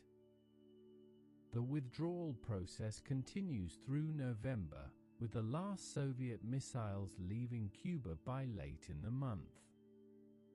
The medium-range ballistic missiles are removed first, followed by the intermediate-range missiles that had been in earlier stages of deployment. Soviet Illinois 28 bombers that had also been deployed to Cuba become another source of negotiation, with the United States arguing that these two represent offensive weapons that must be withdrawn. Eventually the Soviets agree to remove the bombers as well, though this takes additional weeks to complete. As you breathe slowly and let yourself relax even more deeply, imagine the sailors and airmen who participate in monitoring the missile withdrawal, American personnel photographing Soviet ships, counting missiles, tracking the dismantlement process. For these service members, the crisis means long hours of duty, constant vigilance, the satisfaction of seeing their efforts contribute to a peaceful resolution. The quarantine remains in place until late November, not being lifted until Kennedy is satisfied that all offensive weapons have been removed from Cuba. Behind the scenes, in the months following the crisis, the United States quietly fulfills the private understanding about the Jupiter missiles in Turkey. In April 1963, about 6 months after the Cuban crisis, the Jupiters are withdrawn from Turkey, ostensibly as part of a planned modernization of NATO's nuclear forces, but actually implementing the secret element of the Cuba settlement. The withdrawal is handled carefully to avoid appearing connected to Cuba, to maintain the official position that the two issues were not linked. The Turkish government cooperates with this approach, having been privately informed of the arrangement and agreeing to it, though they would have preferred to keep the missiles. The Cuban Missile Crisis produces lasting changes in how the United States and Soviet Union manage their relationship and approach nuclear issues. Both sides have looked into the abyss of nuclear war and stepped back frightened by what they saw. Both Kennedy and Khrushchev understand that they came too close to catastrophe, that the crisis could have escalated despite neither leader wanting war, that the mechanisms for communication and control need improvement to prevent future crises from becoming similarly dangerous. One immediate result is the establishment of a direct communication link between Washington and Moscow, the so-called hotline that would allow the American president and Soviet premier to communicate directly and quickly in future emergencies. During the Cuban crisis, messages between Kennedy and Khrushchev took many hours to transmit, encode, decode, and translate, creating dangerous delays when rapid communication might have been essential. The hotline, initially a teletype system and later upgraded to more sophisticated technology, would provide a way for leaders to exchange messages almost instantly, reducing the risk of miscommunication or delayed responses contributing to escalation. Both superpowers also begin to think more seriously about arms control and ways to reduce nuclear dangers. The Cuban crisis has demonstrated that nuclear arsenals do not simply deter war but also create risks of accidental or inadvertent conflict, that the existence of these weapons imposes obligations on those who possess them to manage their use carefully and to reduce unnecessary risks. This thinking will eventually lead to various arms control agreements, including the Limited Test Ban Treaty signed in 1963, which prohibits nuclear testing in the atmosphere, underwater, and in space, reducing radioactive fallout and symbolizing a commitment to managing nuclear competition more responsibly. The crisis also influences military planning and doctrine in both countries. The United States begins to place more emphasis on flexible response, on having military options between doing nothing and launching nuclear strikes, on being able to apply limited force for limited purposes without immediately escalating to general war. The quarantine itself becomes a case study in how naval forces can be used to apply pressure and demonstrate resolve while keeping conflicts limited and creating opportunities for negotiation. Military planners study the crisis intensively, learning lessons about command and control, about intelligence and surveillance, about the challenges of managing escalation. For the American public, the crisis leaves a mixture of impressions and emotions. There is relief at its peaceful resolution, satisfaction that American firmness apparently succeeded in forcing Soviet concessions, but also a sharpened awareness of nuclear danger and the fragility of peace. The crisis makes abstract nuclear threats feel more immediate and real. People who had known intellectually that nuclear war was possible now understand viscerally how close it might come, how quickly ordinary life could be shattered by decisions made in distant capitals. Civil defense programs receive renewed attention in the aftermath of the crisis, with some communities investing more seriously in fallout shelters and emergency planning, though others question whether such preparations make any real difference given the destructive power of modern nuclear weapons. The debate about civil defense reflects deeper anxieties about living in the nuclear age, about whether security can be achieved through military strength or whether true safety requires reducing the nuclear threat through arms control and improved relations between the superpowers. In Cuba, the crisis leaves lasting impacts on the island's trajectory and its relationship with both the United States and the Soviet Union. Castro's government survives, protected by the American no-invasion pledge that emerged from the crisis settlement. The Cuban Revolution continues along its socialist path, maintaining close ties with the Soviet Union despite the strains created by the missile crisis.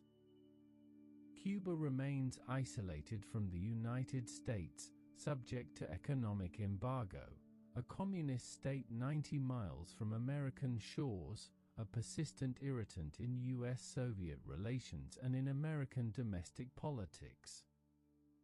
For Fidel Castro personally, the crisis reinforces certain patterns in his thinking and leadership. He becomes even more committed to Cuban independence and sovereignty, suspicious of both superpowers but especially of the United States. The experience of having his fate debated and decided by Washington and Moscow without his participation confirms his determination to maintain Cuba's autonomy even while depending on Soviet support. The missile crisis becomes part of Cuba's revolutionary narrative, interpreted as a moment when American aggression was deterred and Cuban sovereignty defended, though the narrative elides the complicated reality of Soviet decision-making and Cuban vulnerability. The personal relationship between Kennedy and Khrushchev is changed by the crisis in ways that are difficult to measure but nonetheless real. Both men have shared an intense experience, have communicated directly about matters of life and death, have made decisions that could have destroyed their nations and much of the world. This shared experience creates a certain bond even across the gulf of ideological and geopolitical opposition. Their subsequent communications carry traces of mutual respect, an understanding that each performed under tremendous pressure and that both bear responsibility for ensuring that such crises do not recur. Tragically, both leaders would be removed from power relatively soon after the crisis, though in very different ways. Kennedy would be assassinated in Dallas in November 1963, just 13 months after the missile crisis, his presidency cut short by violence, his promise and potential ended abruptly. Khrushchev would be forced from power by his colleagues in the Soviet leadership in October 1964, criticized for various policy failures including what some saw as recklessness in placing missiles in Cuba and then weakness in withdrawing them. The two men who navigated the world through its most dangerous nuclear crisis would not have the opportunity to build on that success over the longer term, to develop the relationship and understanding that might have emerged from their shared experience. As you rest quietly, breathing slowly and feeling deeply relaxed, you might reflect on the human dimension of this historical crisis, on the fact that the survival of civilization depended on decisions made by fallible human beings operating under extreme pressure with incomplete information and limited time. Kennedy and Khrushchev were not saints or superhuman figures, but political leaders with their own flaws and limitations, their own domestic pressures and political constraints. Yet when confronted with the ultimate test, when faced with choices that could lead to nuclear war or to peaceful resolution, both chose restraint over recklessness, both valued survival over victory. This does not mean that either leader handled every aspect of the crisis perfectly. Mistakes were made on both sides. The Soviets were reckless in secretly deploying missiles to Cuba, creating a crisis that need not have happened. The Americans had contributed to Cuban-Soviet security concerns through their hostility to Castro's government and their sponsorship of the Bay of Pigs invasion. Both sides engaged in nuclear brinkmanship that brought the world dangerously close to catastrophe. But when the moment of truth arrived, when the choice was between escalation and compromise, both leaders chose compromise. Both found ways to step back without requiring the other to surrender completely. The crisis also reveals something about the nature of nuclear deterrence and the risks inherent in that strategy. Deterrence theory holds that nuclear weapons prevent war by making war too costly for any rational actor to choose. The Cuban Missile Crisis suggests that this theory has some validity, that both Kennedy and Khrushchev were indeed constrained by their understanding of what nuclear war would mean, by their fear of escalation spiraling out of control. But the crisis also shows that deterrence is not foolproof, that nuclear-armed adversaries can still find themselves in confrontations where miscalculation or accident could trigger catastrophic escalation, that human judgment and mechanical reliability become critical variables in preventing the very war that nuclear weapons are supposed to deter. In the quiet aftermath of the Cuban Missile Crisis, as the immediate dangers receded and the world began to breathe more easily, historians and analysts started the long process of studying what had happened and why, of learning lessons that might help prevent future crises or manage them more successfully if they occur. As you rest comfortably, your breathing slow and steady, your body relaxed and peaceful, imagine the patient work of understanding complex events, of sifting through documents and interviews, of trying to reconstruct decision-making processes and understand motivations that were often unclear even to the participants themselves. One of the most important aspects of this historical examination has been the gradual revelation of information that was not known at the time, facts that have emerged decades after the crisis through the release of classified documents, through memoirs and interviews with participants, through conferences where American and Soviet veterans of the crisis came together to share their perspectives. These revelations have often been startling, showing just how close the crisis came to disaster in ways that even Kennedy and his advisors did not fully realize. Perhaps the most frightening revelation concerns the tactical nuclear weapons that Soviet forces had deployed to Cuba along with the medium and intermediate-range ballistic missiles. American intelligence during the crisis identified the strategic missiles that could reach the United States, but did not discover that the Soviets had also deployed shorter-range tactical nuclear weapons designed for use against an invasion force.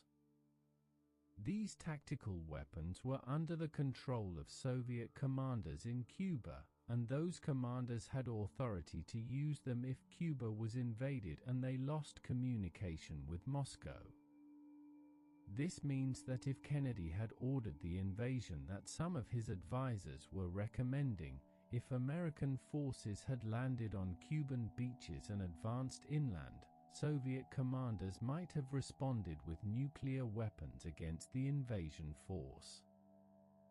Such use of nuclear weapons would have killed thousands of American troops and almost certainly would have triggered American nuclear retaliation, likely escalating to general nuclear war between the superpowers. The invasion option that seemed like a viable military alternative to some of Kennedy's advisors was actually far more dangerous than anyone in Washington realized, a path that would have led almost certainly to nuclear catastrophe. When this information became public decades later, through statements by former Soviet officers and through released documents, it sent chills through those who had lived through the crisis and those who studied it. Robert McNamara, attending a conference in the 1990s where former Soviet officials described the tactical nuclear weapons and the authority Soviet commanders had to use them, reportedly said that he had broken out in a cold sweat upon learning this information. The realization that the world had been even closer to nuclear war than previously understood drove home just how dangerous the crisis had been and how fortunate humanity was to have escaped catastrophe. Another revelation concerned the level of tension and the risk of accident or unauthorized action during the crisis. Both American and Soviet military forces were on high alert, with nuclear-armed bombers in the air, missiles ready to launch, commanders prepared to execute war plans on short notice. In such circumstances, the possibilities for miscommunication, mechanical failure, or simple human error multiplied enormously. The incident of the U-2 that accidentally strayed into Soviet airspace showed how easily mistakes could happen even with careful planning and procedures. There were other incidents during the crisis that could have led to escalation. On several occasions, Soviet submarines operating near the quarantine line were detected by American naval forces and subjected to harassment designed to force them to surface and identify themselves. The American forces did not know that these submarines carried nuclear-armed torpedoes, and the submarine commanders, under tremendous stress from being hunted, came close to using those nuclear weapons. One Soviet submarine captain, Valentin Savitsky, actually ordered his nuclear torpedo prepared for use during an encounter with American destroyers, and was only prevented from launching it by the objections of other officers aboard the submarine, particularly the brigade commander Vasily Arkhipov, who was aboard that particular submarine and whose approval was required for nuclear weapons use. If that nuclear torpedo had been launched, if American ships had been struck by a nuclear explosion, the crisis would almost certainly have escalated to general war. The fact that it did not happen was due to the presence of one clear-thinking officer who refused to approve the use of nuclear weapons despite the extreme stress of the situation. The world owes a debt to Vasily Arkhipov that most people do not even know about, since his crucial intervention only became known decades after the crisis when Russian naval officers began speaking more openly about their experiences. These revelations about how close the crisis came to disaster have influenced subsequent thinking about nuclear policy and crisis management. They have reinforced the understanding that nuclear weapons are not simply tools of deterrence that can be confidently managed, but sources of catastrophic risk that might escape control through accident, miscalculation, or the unauthorized actions of commanders operating under extreme stress. The imperative to prevent crises that could lead to nuclear use has become even more clear as the full dangers of the Cuban crisis have become understood. The crisis also taught important lessons about intelligence and the challenges of understanding adversary intentions and capabilities. American intelligence successfully detected the Soviet missile deployment in Cuba, providing the photographs that revealed what the Soviets were trying to accomplish. But American intelligence failed to detect the tactical nuclear weapons, failed to realize how close the missiles were to becoming operational, failed to predict that Khrushchev would attempt such a risky deployment in the first place. These intelligence failures, combined with successes, show both the value and the limitations of technical intelligence collection. The crisis demonstrated the importance of direct communication between leaders during emergencies. The delays in message transmission between Kennedy and Khrushchev, the reliance on formal diplomatic channels and unofficial back channels, created opportunities for misunderstanding and delayed responses. The establishment of the hotline after the crisis addressed this problem by creating a direct communication link, but the fundamental challenge of understanding adversary intentions and credibly communicating one's own intentions remains difficult even with better technology. Scholars who have studied the crisis have debated whether Kennedy and his advisors managed it brilliantly or whether they were lucky to avoid disaster despite significant mistakes.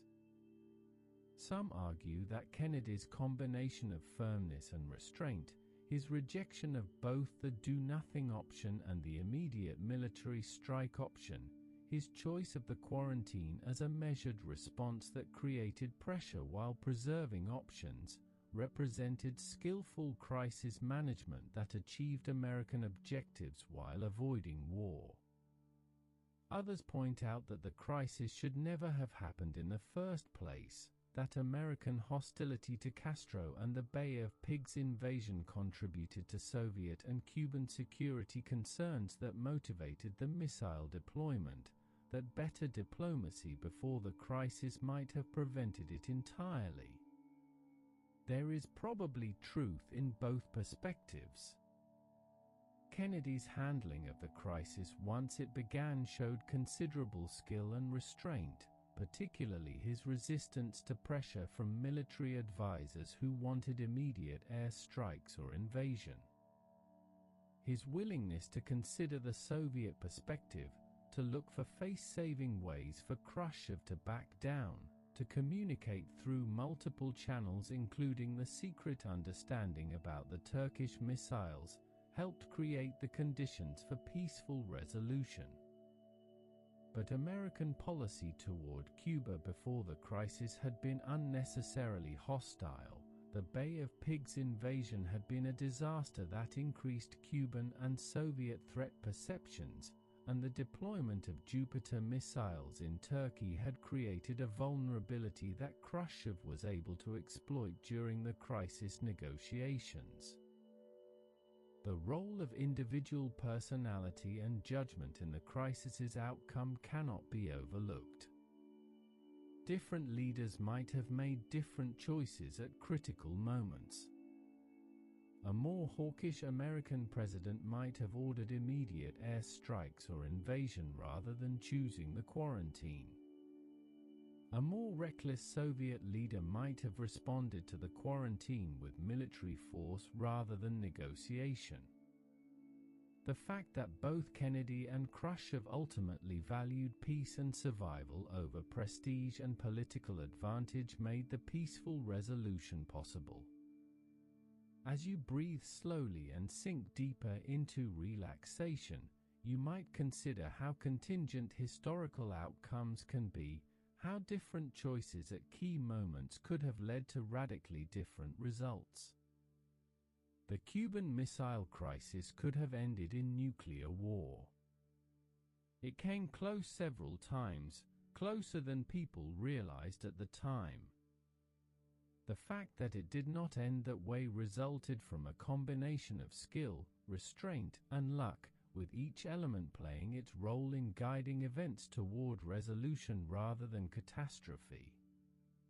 The crisis also illustrated the dangers of secrecy in government policy.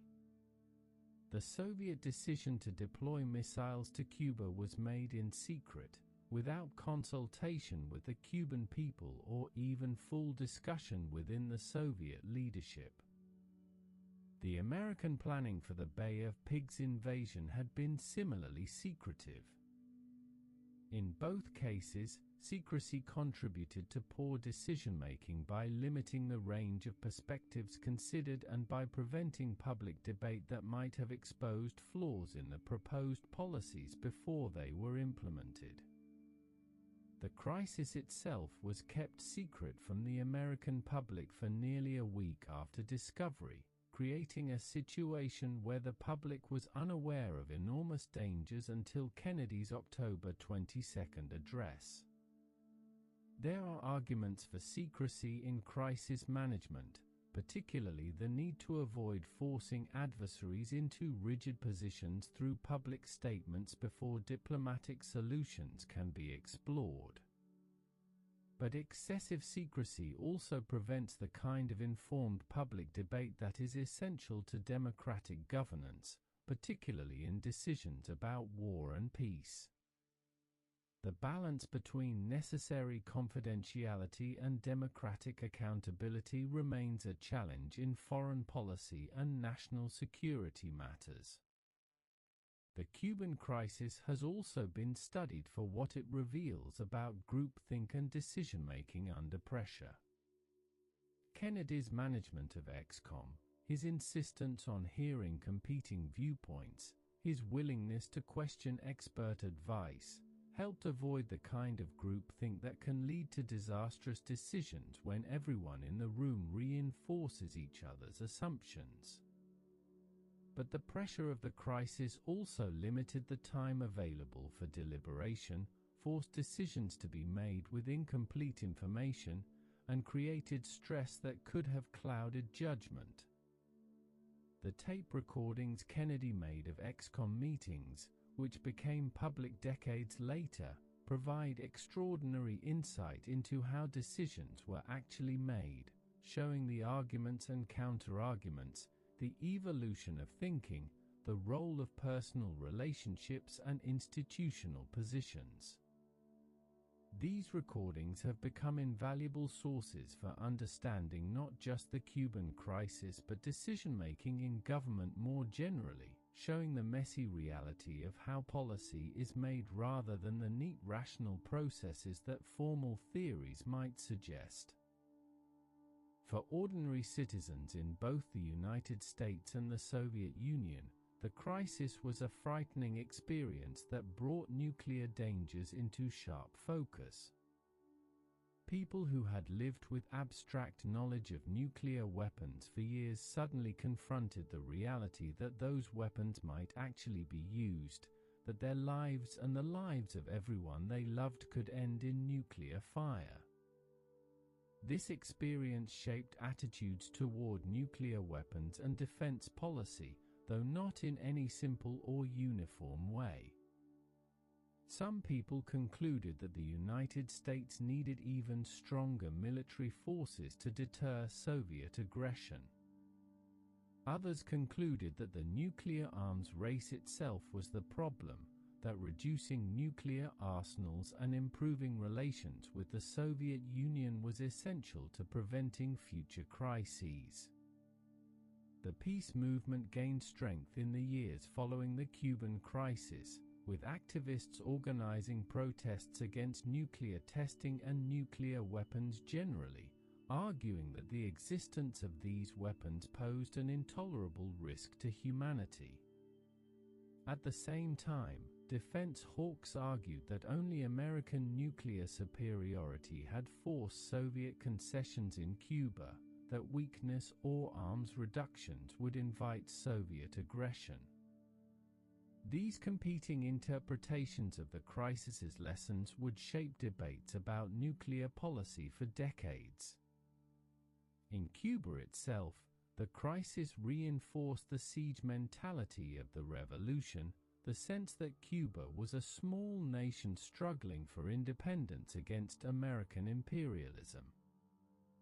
The experience of being excluded from the negotiations between the superpowers, of having Cuba's fate decided in Washington and Moscow sharpened Cuban nationalism and Castro's determination to maintain an independent path even while depending on Soviet support. The crisis became part of Cuba's revolutionary mythology, a story of resistance and survival in the face of American threats.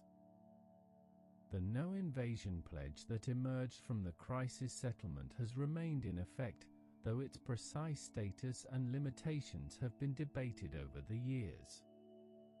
The United States has not invaded Cuba, though it has maintained economic sanctions and other pressures against Castro's government. Cuba has remained under communist rule, outlasting the Soviet Union itself, surviving the loss of Soviet support after the Cold War's end, adapting to changed circumstances while maintaining its political system largely unchanged. For the Soviet Union, the crisis marked both a humiliation and a learning experience. The forced withdrawal of missiles from Cuba damaged Soviet prestige and contributed to Khrushchev's eventual removal from power. But it also prompted Soviet leaders to accelerate their nuclear buildup, to achieve rough parity with the United States in strategic nuclear forces so they would never again face the kind of American advantage that had limited Soviet options during the crisis. This Soviet military buildup would shape the arms race of the 1970s and 80s, driving both superpowers to accumulate enormous nuclear arsenals far beyond what either needed for deterrence. As you rest peacefully, breathing slowly and deeply, you can let these reflections settle gently in your mind, understanding that the Cuban Missile Crisis was not just a dramatic confrontation between superpowers but a complex historical event with multiple causes and consequences, with lessons that remain relevant decades later. The crisis showed both the dangers of nuclear weapons and the possibility of managing those dangers through careful leadership and communication. It demonstrated both the importance of military strength and the limits of what military force can accomplish. It revealed both the value of firmness in defending vital interests and the necessity of compromise in preserving peace. Most fundamentally, perhaps, the Cuban Missile Crisis showed that human judgment and human choice matter enormously in determining historical outcomes, that individuals in positions of power carry awesome responsibilities, that the decisions made in moments of crisis can literally determine the survival or destruction of civilization. This is a sobering reality, but also an empowering one, suggesting that careful thought, moral courage, and willingness to step back from the edge can make the difference between catastrophe and survival. As October gives way to November in 1962, as the acute crisis recedes into memory and the work of implementing the settlement proceeds, the world begins to process what has happened and what it means for the future. You can imagine, as you rest comfortably with slow, steady breathing, the gradual return to normalcy in daily life, the anxiety that had gripped millions slowly releasing its hold, though leaving traces that would persist in individual memories and collective consciousness.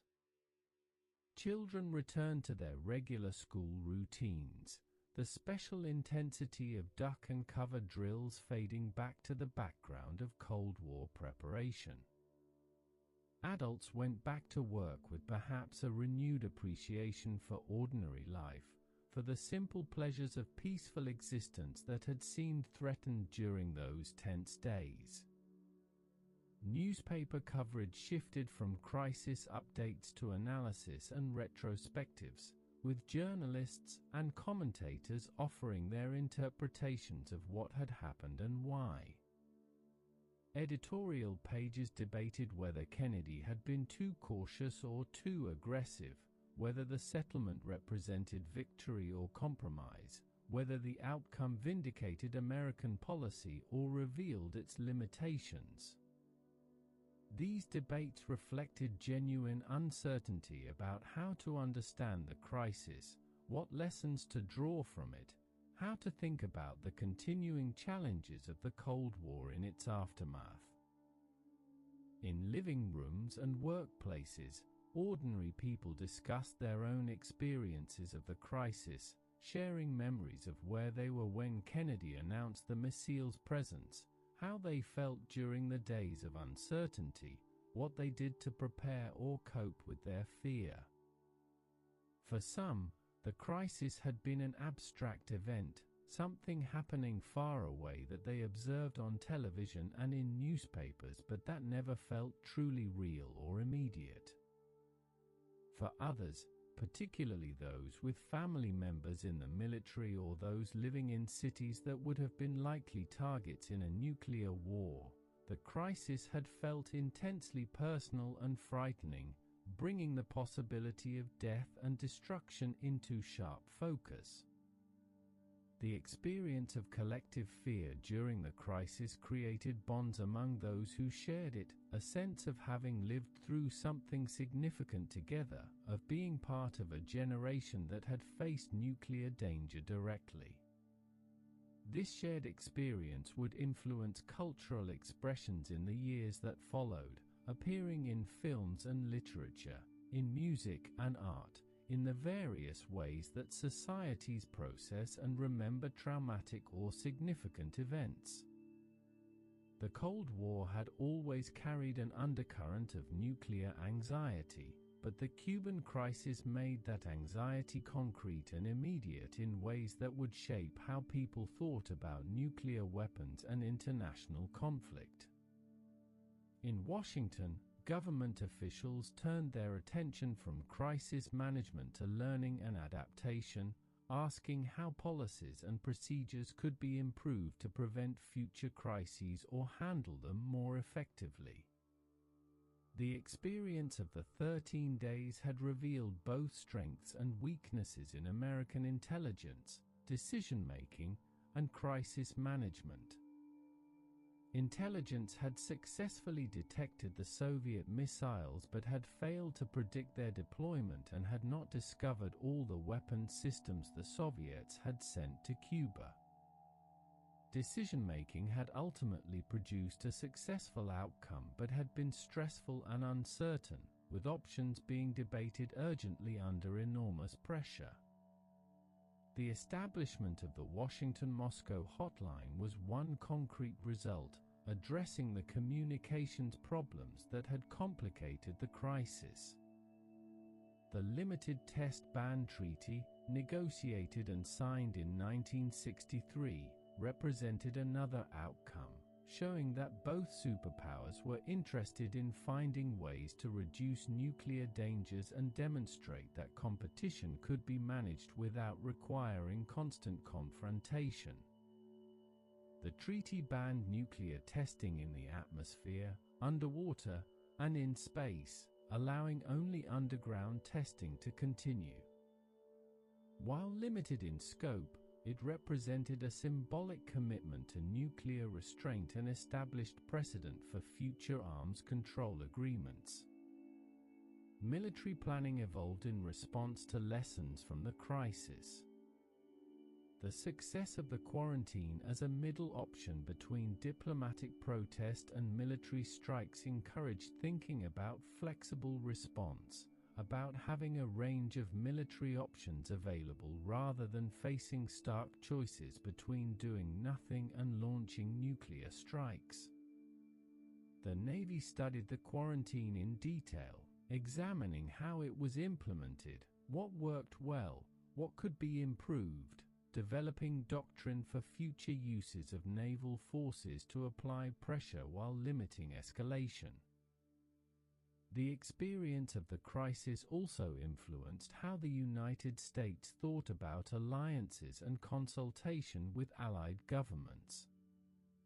Kennedy had informed allies of the crisis and the American response only shortly before his public announcement, not wanting word to leak prematurely but also not giving allies much time to provide input into the American decision. Some Allied governments, particularly European allies who would have been directly affected if the crisis had escalated to nuclear war in Europe, felt that they should have been consulted more extensively.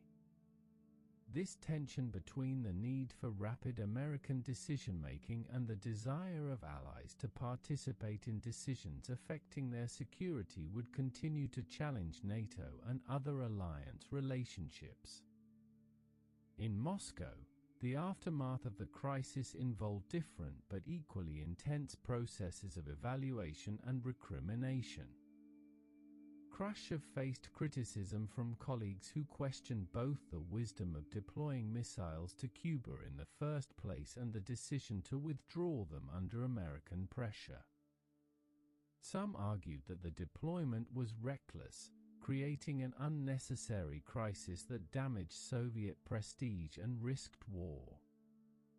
Others argued that once the missiles were deployed, Khrushchev should have stood firm, should have refused to withdraw them even if that meant accepting higher risks of confrontation. The Soviet military leadership drew its own lessons from the crisis, particularly the conclusion that Soviet strategic nuclear forces were inadequate compared to American capabilities. The United States had possessed overwhelming nuclear superiority during the crisis, giving Kennedy options and confidence that Khrushchev lacked.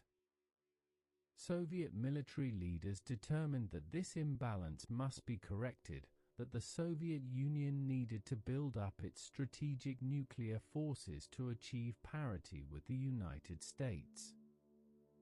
This determination would drive a massive Soviet build-up in the late 1960s and 1970s, fundamentally changing the strategic balance and creating the rough nuclear parity between the superpowers that characterized the later Cold War period. The crisis also affected Soviet thinking about Cuba and about Third World allies more generally. The Soviet Union had invested significant resources in supporting Cuba, and that support had created a crisis that threatened to escalate to nuclear war.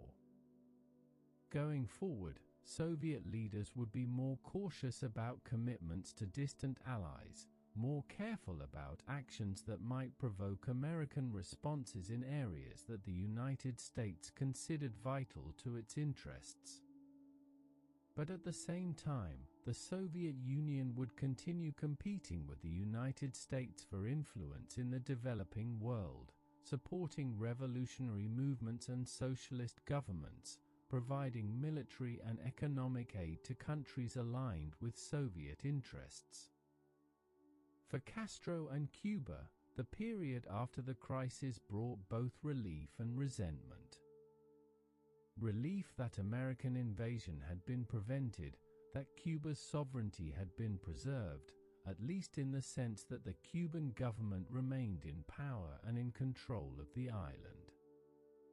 But resentment that Cuba had been treated as a pawn in superpower negotiations, that decisions affecting Cuban security had been made in Washington and Moscow without Cuban participation, that the Soviet Union had withdrawn its missiles despite Cuban objections.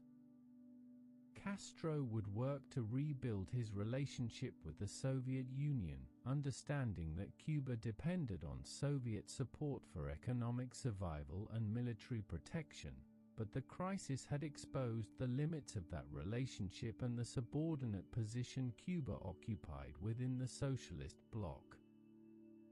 The settlement of the crisis left Cuba in a peculiar position, protected from invasion by the American no-invasion pledge, but also isolated from the United States by the continuing economic embargo and political hostility. Cuba would remain a communist state just 90 miles from American shores, a symbol of defiance and revolutionary commitment, but also a country struggling economically due to its isolation from the American market and its dependence on Soviet subsidies. The revolution's survival would be guaranteed, but its prosperity would remain elusive. As you breathe slowly and sink deeper into peaceful rest, you might reflect on how the crisis's end was not really an ending but a transition to a different phase of the Cold War, to a period when both superpowers understood more clearly the dangers of nuclear confrontation and sought ways to manage their competition while avoiding crises that could spiral toward war. This did not mean the end of competition or conflict, did not mean that East and West suddenly became friends or that ideological differences evaporated. The Cold War would continue for another 3 decades, with tensions and confrontations, with proxy wars in Vietnam and Afghanistan, with ongoing nuclear arms races and military build-ups, with periods of détente and periods of renewed hostility. But the Cuban crisis created a shared reference point, a memory of how close nuclear war had come, that would influence subsequent behavior and policy. Both American and Soviet leaders who lived through the crisis or who studied it as they rose to positions of power understood that nuclear war was not an abstract possibility but a real danger that required constant vigilance and careful management to prevent. This understanding did not eliminate all risk, did not make nuclear war impossible, but it created incentives for restraint and communication that helped prevent subsequent crises from reaching the same level of danger as Cuba in October 1962. The nuclear arms race would continue, paradoxically driven partly by the lessons of the Cuban crisis. The Soviet Union, determined never again to face a crisis from a position of strategic inferiority, accelerated its build-up of intercontinental ballistic missiles and strategic bombers, achieving rough parity with the United States by the early 1970s. The United States, meanwhile, continued its own programs to develop more sophisticated nuclear weapons and delivery systems, to maintain credible deterrent forces, to preserve the strategic advantage that had served it well during the Cuban crisis. This action-reaction cycle in nuclear arms development would produce arsenals far exceeding what either side needed for deterrence, creating enormous stockpiles of nuclear weapons capable of destroying human civilization many times over. The madness of this situation would eventually produce pressure for arms control, for negotiated limits on nuclear weapons, for reductions in the strategic arsenals that both sides had accumulated. The SALT treaties of the 1970s, the INF Treaty of the 1980s, and the START agreements of the 1990s would all represent efforts to manage and reduce nuclear dangers, to step back from the unlimited competition that threatened to overwhelm both superpowers economically and to create unmanageable risks of war. The individuals who played central roles in the Cuban crisis would go on to different fates, their lives shaped by the crisis but not defined solely by it. Kennedy, as mentioned earlier, would be assassinated just 13 months after the crisis, his presidency cut short, his promise unfulfilled, his handling of the crisis standing as perhaps his greatest achievement in foreign policy. Khrushchev would be removed from power in 1964, spending his remaining years in internal exile, writing memoirs that were smuggled to the West and published there since Soviet authorities would not permit their publication at home. Robert Kennedy would serve as Attorney General and then as Senator from New York, before being assassinated in 1968 while campaigning for the presidency, his own promise similarly cut short by violence. McNamara would go on to serve as Secretary of Defense through much of the Vietnam War, presiding over American escalation in Southeast Asia before eventually becoming disillusioned with the war and leaving government service. He would spend his later years reflecting on his role in Vietnam and the nuclear age, writing books and participating in documentaries, expressing regret for some decisions while defending others, trying to understand how intelligent and well-intentioned people could produce policies that led to such suffering and failure. His reflections on the Cuban crisis, particularly his reaction to learning decades later about the tactical nuclear weapons in Cuba, showed how the passage of time and the availability of new information could change understanding of historical events. Dean Rusk would serve as Secretary of State through both the Kennedy and Johnson administrations, maintaining a consistent position supporting American commitments around the world, defending the Vietnam War even as it became increasingly unpopular, eventually retiring to academic life to teach and write about foreign policy. His calm, careful approach during the Cuban crisis, his preference for diplomatic solutions and his resistance to rushing into military action represented important counterweights to more hawkish voices in the debates.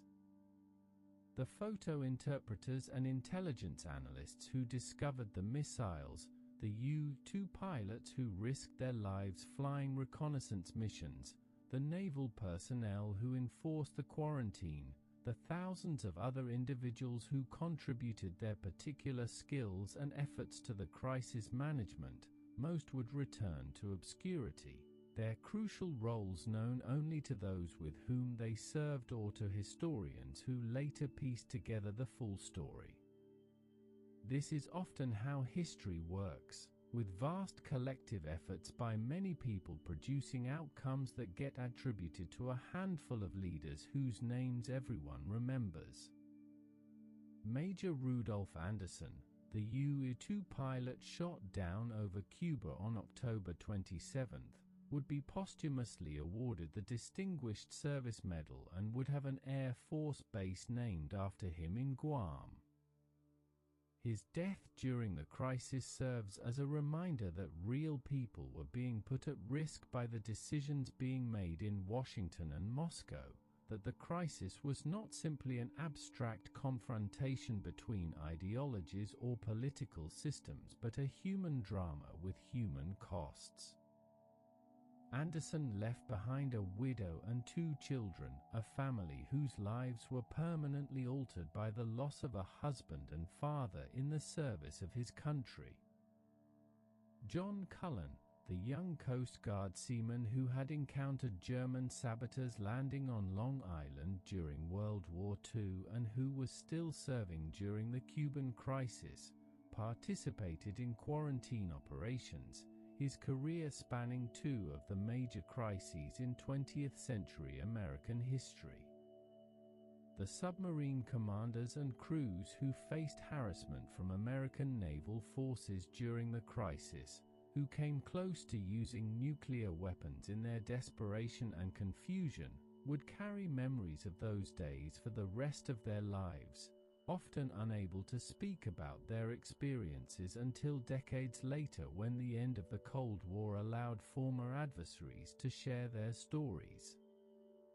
As you rest peacefully, breathing slowly and deeply, you can let all these individual stories blend together into the larger historical narrative, understanding that the Cuban crisis was simultaneously a confrontation between superpowers and a collection of individual human experiences, of people doing their jobs under extraordinary pressure, of families worrying about loved ones, of children sensing their parents' fear without fully understanding its source, of leaders making decisions with imperfect information and uncertain outcomes, of luck and skill combining to produce survival rather than catastrophe.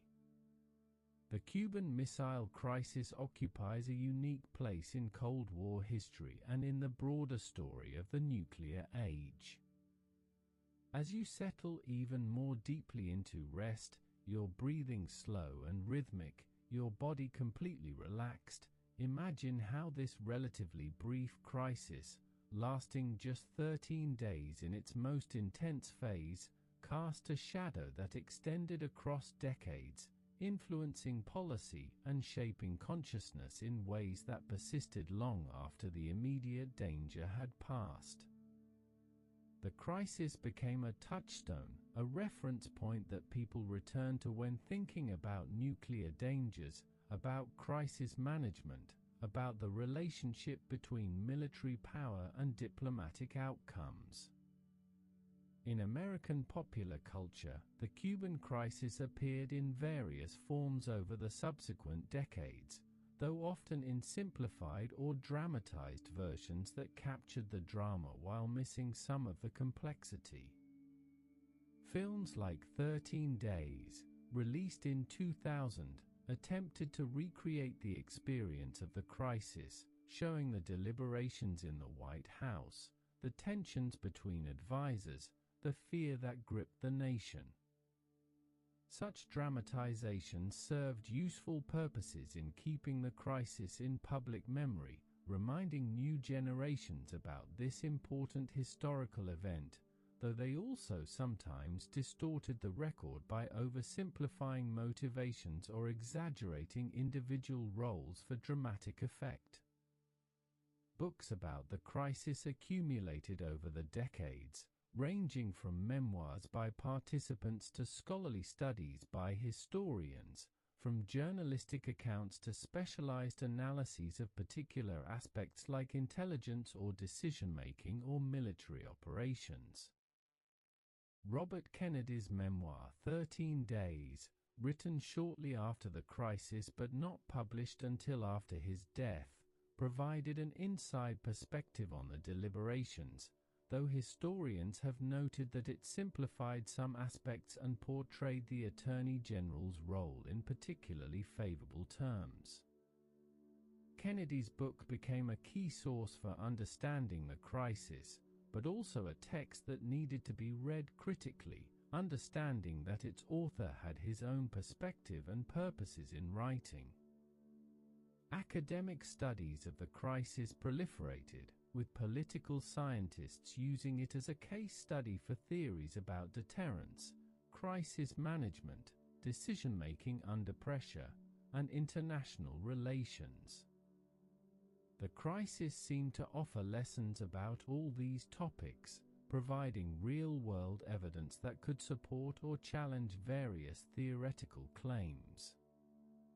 Conferences brought together American, Soviet, and Cuban veterans of the crisis to share their recollections and perspectives, creating opportunities for participants to learn how the other side had perceived events and to correct misconceptions that had persisted for decades. These conferences, particularly those held in the 1980s and 1990s after the Cold War's end, produced revelations that changed understanding of the crisis.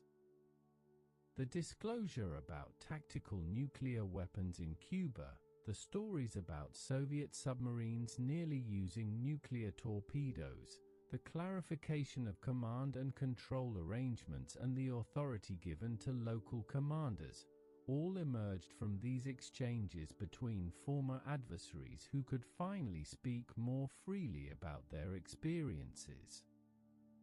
The conferences showed the value of historical dialogue, of bringing together people from different sides of a conflict to construct a more complete and accurate understanding of what happened. The crisis influenced how subsequent American presidents thought about and managed international crises.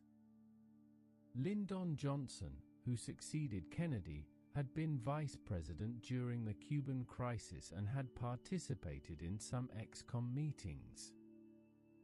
His experience of those days influenced how he approached the Vietnam War, though not necessarily in helpful ways. Johnson sometimes seemed to believe that his willingness to escalate American involvement in Vietnam would force North Vietnam to negotiate, just as American firmness had apparently forced Soviet concessions over Cuba.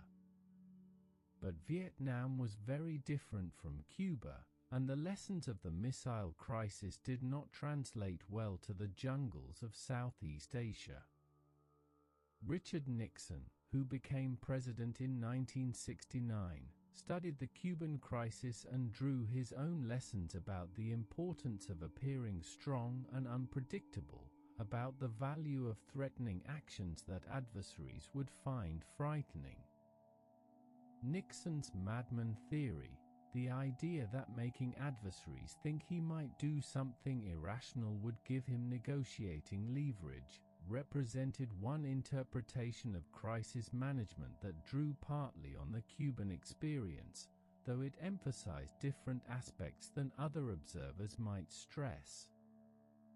Later presidents, from Ford and Carter through Reagan and Bush, from Clinton through Obama and beyond, all had to think about crisis management and the risks of nuclear war, and all had the Cuban crisis as a reference point, an example to study and learn from.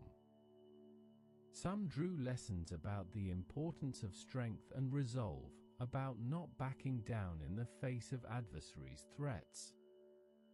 Others drew lessons about the necessity of communication and compromise, about finding ways for adversaries to retreat without humiliation, about the dangers of rigid positions and automatic escalation. The diversity of lessons drawn from the crisis shows both its richness as a historical event and the difficulty of extracting clear policy guidance from complex historical cases. The crisis could be read as validating nuclear deterrence, showing that the possession of overwhelming nuclear superiority gave the United States crucial advantages in confronting the Soviet Union. Or it could be read as showing the dangers of nuclear weapons and the need to reduce nuclear arsenals to prevent future crises from threatening human survival. Both readings found support in the historical record. Both could point to aspects of the crisis that supported their interpretations. In the Soviet Union and later in Russia, the crisis was remembered and interpreted differently than in the United States, reflecting different national perspectives and different lessons drawn. Soviet accounts tended to emphasize the successful prevention of American invasion of Cuba, portraying the outcome as a victory for socialist solidarity and Soviet defense of a revolutionary ally. The fact that Soviet missiles were withdrawn was presented as less important than the preservation of Cuban sovereignty and the American no-invasion pledge. After the Cold War's end, Russian scholars and former officials could speak more freely about the crisis, acknowledging that it represented a serious setback for Soviet foreign policy and that Khrushchev's handling of the crisis contributed to his removal from power. But even in more candid post-Soviet accounts, there remained a tendency to emphasize American provocations, particularly the Bay of Pigs invasion and the presence of American missiles in Turkey, as context for understanding why the Soviet Union deployed missiles to Cuba in the first place.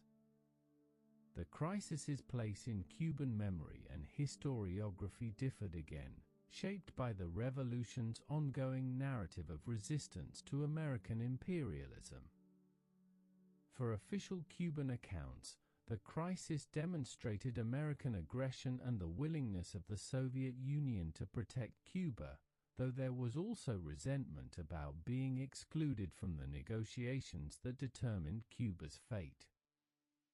Castro's own reflections on the crisis, in various interviews and statements over the decades, showed his continuing frustration with Soviet decision-making during the crisis and his belief that the Soviet Union should have been more willing to risk war rather than withdrawing the missiles. These varying national interpretations of the same event show how history is not simply a neutral record of what happened but is always filtered through particular perspectives, shaped by national interests and identities, used to support particular narratives about national character and purpose. The Cuban crisis was simultaneously an American success and Soviet humiliation, a Cuban near-disaster avoided and a vindication of revolutionary sovereignty, a demonstration of deterrence and a frightening near-miss with nuclear war. All these interpretations contain elements of truth, and understanding the crisis fully requires considering multiple perspectives.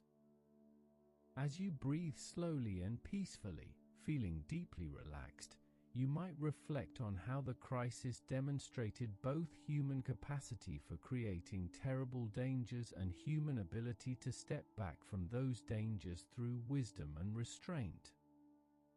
The crisis was created by human decisions, by Khrushchev's choice to deploy missiles to Cuba secretly and by American hostility to Castro's revolution.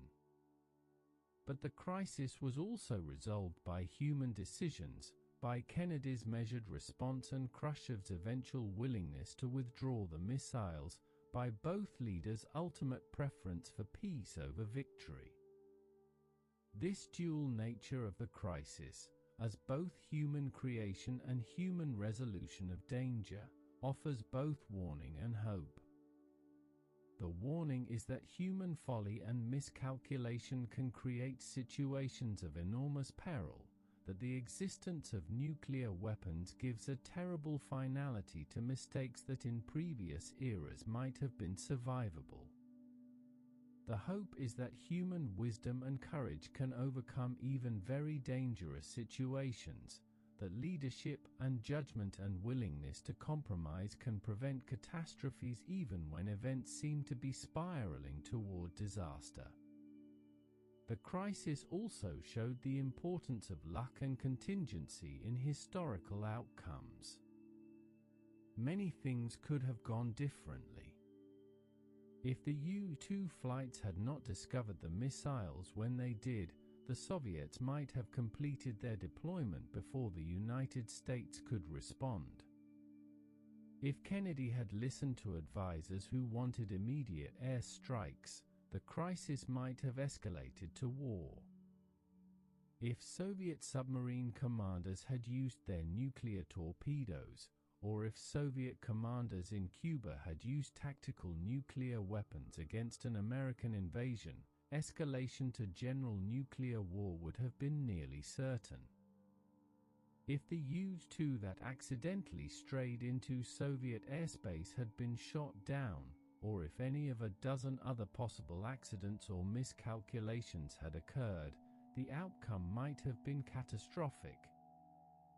That the crisis ended peacefully resulted from the combination of good decision-making, effective crisis management, and simple luck that prevented any of the various possible disasters from actually happening. This combination cannot be counted on to work in every crisis, cannot be assumed to produce favorable outcomes automatically. The Cuban crisis showed what is possible when leaders choose wisely and luck holds, but it also showed how close disaster can come even with good leadership, how narrow the margin of safety becomes in nuclear crises. The establishment of arms control agreements and improved communications between the superpowers after the Cuban crisis represented efforts to increase the margin of safety, to reduce the risks of future crises reaching the same level of danger. The Limited Test Ban Treaty, signed in August 1963, was the first significant arms control agreement between the United States and Soviet Union.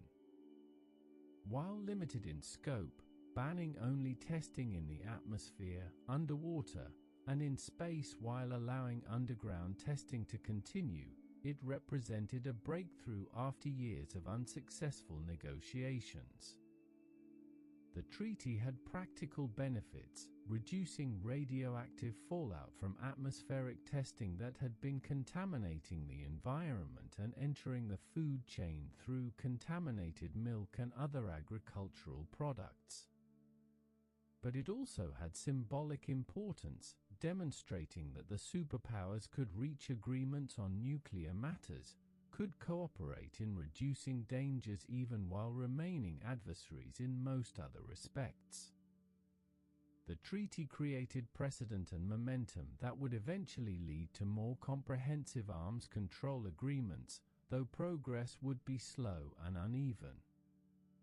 The SALT agreements of the 1970s, negotiated between the United States and Soviet Union during the period of détente, placed limits on strategic nuclear delivery systems, creating caps on the numbers of intercontinental ballistic missiles and submarine-launched ballistic missiles each side could deploy. These agreements did not reduce existing arsenals, did not reverse the arms race that had produced enormous nuclear stockpiles, but they did establish that both sides accepted the principle of negotiated limits on strategic forces, that unlimited buildup was neither necessary nor desirable.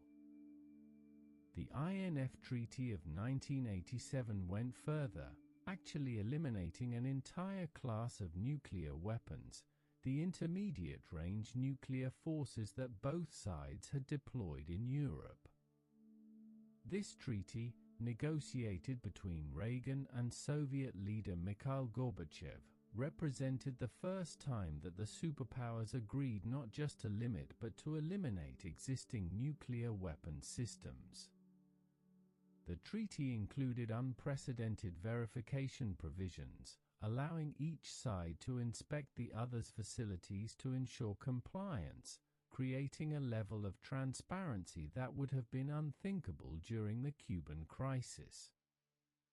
These arms control achievements, while significant, did not eliminate nuclear dangers or prevent all nuclear crises. The Cold War would continue until the Soviet Union's collapse in 1991, with periods of heightened tension interspersed with periods of improved relations. But the arms control process represented one legacy of the Cuban crisis, one way that the fear generated by those 13 days in October was channeled into constructive efforts to reduce nuclear risks and manage the superpower competition more safely. The end of the Cold War brought its own challenges, as nuclear weapons spread to additional countries and as the relatively stable bipolar world of Soviet-American competition gave way to a more complex multipolar world with multiple nuclear powers and numerous regional conflicts. The lessons of the Cuban crisis remained relevant, but they had to be adapted to new circumstances where crisis management might involve not just two superpowers but multiple actors with varying degrees of rationality, communication, and control over their nuclear arsenals.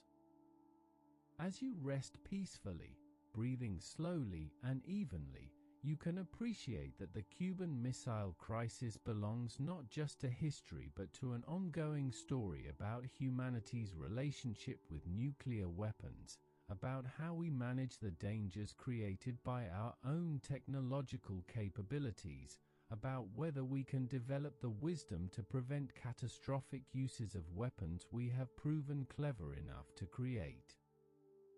The crisis of October 1962 was a moment when those questions became immediate and urgent, when abstract possibilities became concrete dangers, when the world discovered how close it could come to nuclear war and stepped back frightened but somehow surviving. In the decade since the Cuban Missile Crisis, the world has changed in fundamental ways that those living through October 1962 could hardly have imagined.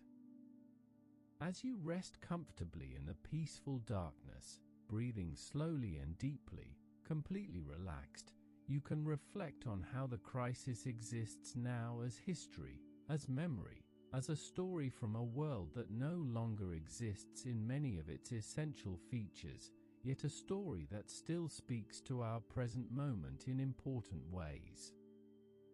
The Soviet Union, one of the two protagonists in the crisis, no longer exists, having dissolved in 1991 after years of economic stagnation and political reform that ultimately undermined the communist system. The peaceful end of the Cold War, which many had thought might only come through nuclear war, arrived instead through internal collapse, through the Soviet system's inability to sustain itself economically and politically, through Gorbachev's reforms that unleashed forces he could not control. The relatively peaceful nature of the Cold War's ending stands as one of history's pleasant surprises, a contrast to the catastrophic war that the Cuban crisis had threatened might destroy both superpowers and much of the world. Russia, the Soviet Union's successor state, inherited much of the Soviet nuclear arsenal and continues to maintain a large nuclear force, though reduced from Cold War peaks. The United States also maintains a substantial nuclear arsenal, though similarly reduced through arms control agreements and unilateral decisions that the enormous Cold War stockpiles were unnecessary and expensive to maintain. Other countries have developed nuclear weapons, including Britain and France during the Cold War, and China, India, Pakistan, Israel, and North Korea in subsequent decades, creating a more complex nuclear landscape than the bipolar world of 1962. Cuba remains under communist rule, one of the last countries to maintain a system that has largely disappeared elsewhere in the world. Fidel Castro led Cuba for nearly 5 decades after the Missile Crisis, finally stepping down in 2006 due to ill health and handing power to his brother Raúl. The Cuban Revolution survived the Cold War's end, survived the loss of Soviet subsidies and support, adapted to changed international circumstances while maintaining its political system and its antagonistic relationship with the United States, though that relationship has seen some thaw in recent years with partial normalization of diplomatic relations.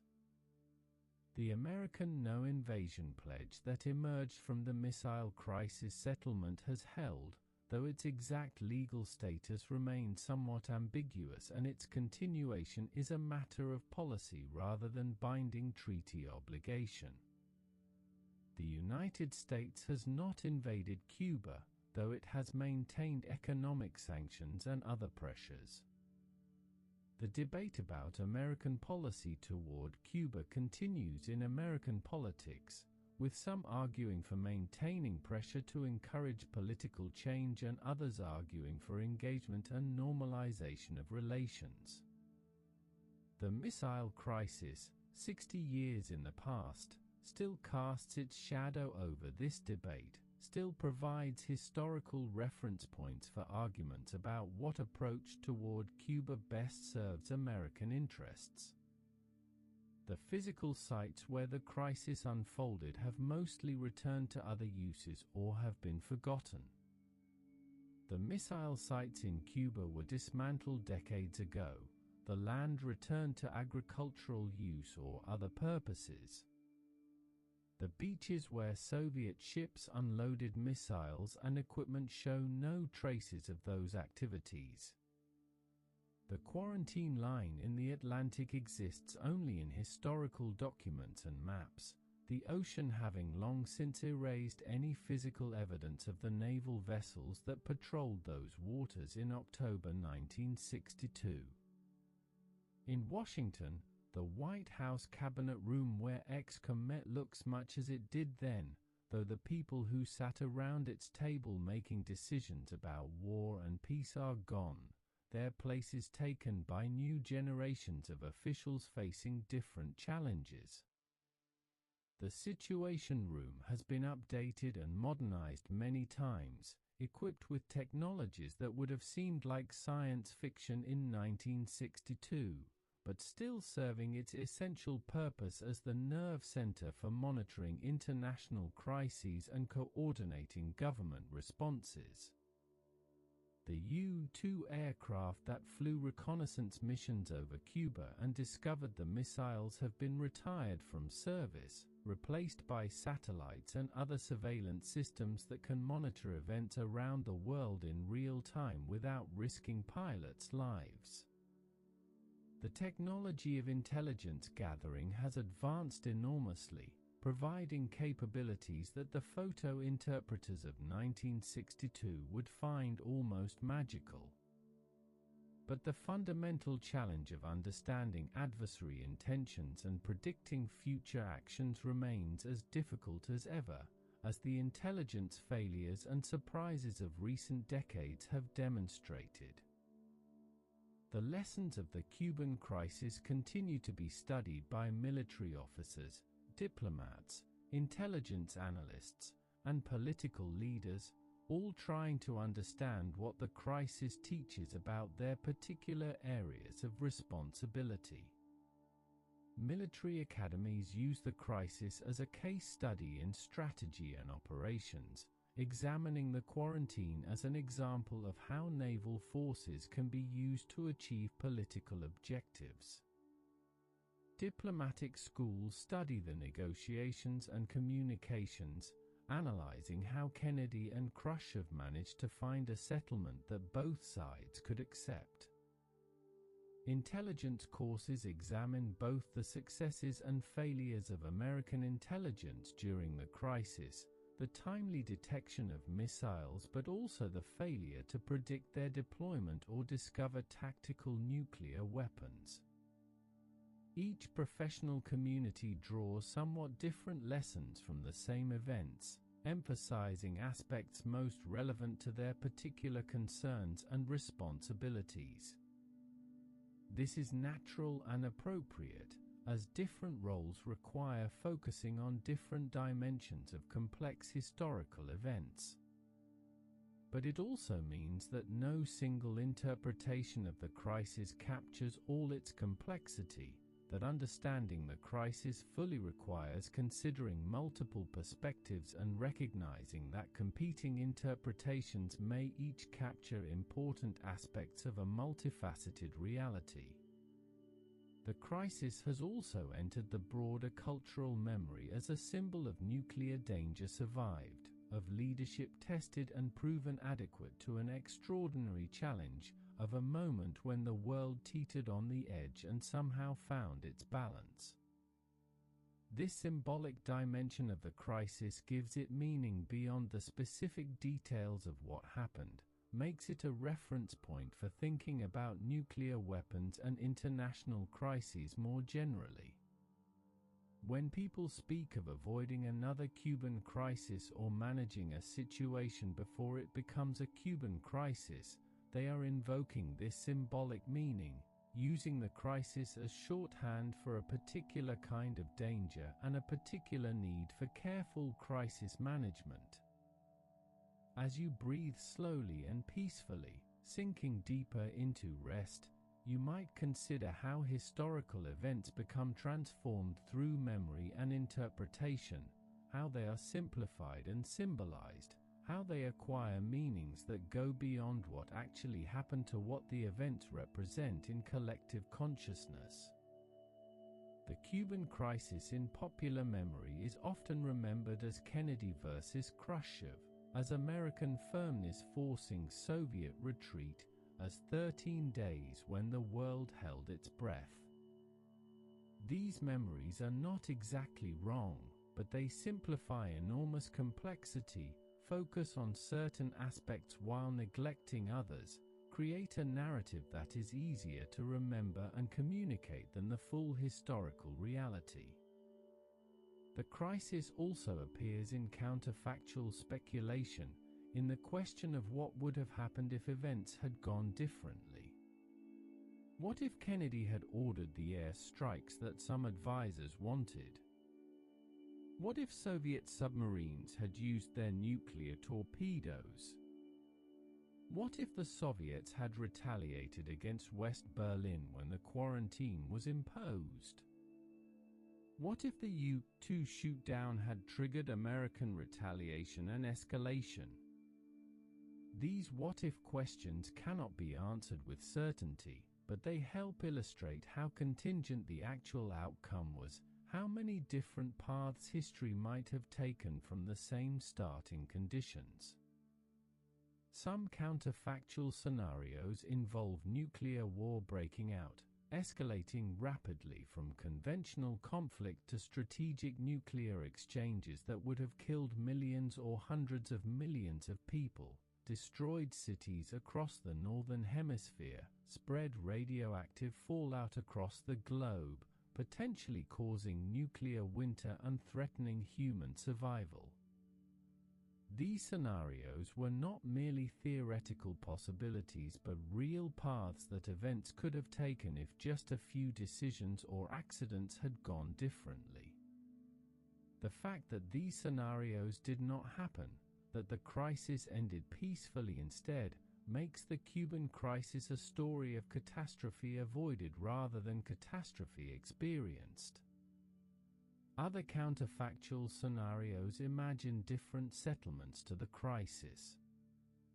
What if the United States had publicly agreed to withdraw the Jupiter missiles from Turkey as part of the settlement rather than making only a secret commitment to do so?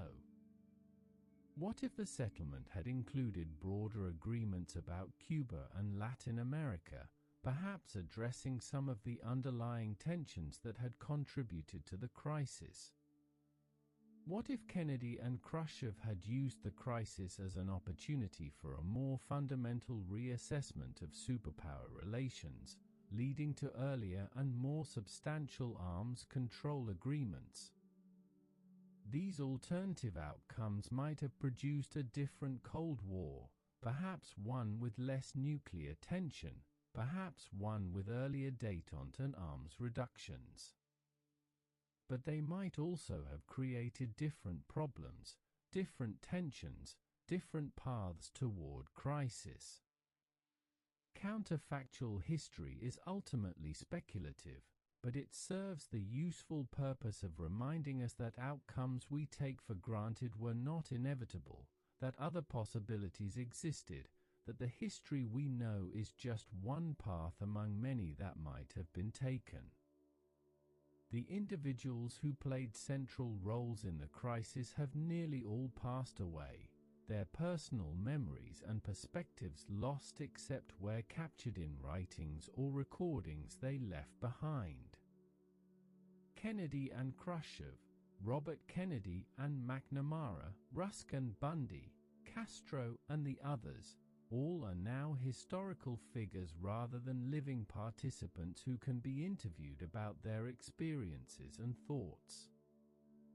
This passage from living memory to history is a natural process, but it changes how we relate to historical events, makes them more distant and harder to understand in their full human complexity. The last U-2 pilots who flew missions over Cuba, the last photo interpreters who analyzed the missile site images, the last naval officers who enforced the quarantine, all are aging now, many have died, and within a few more years none will remain.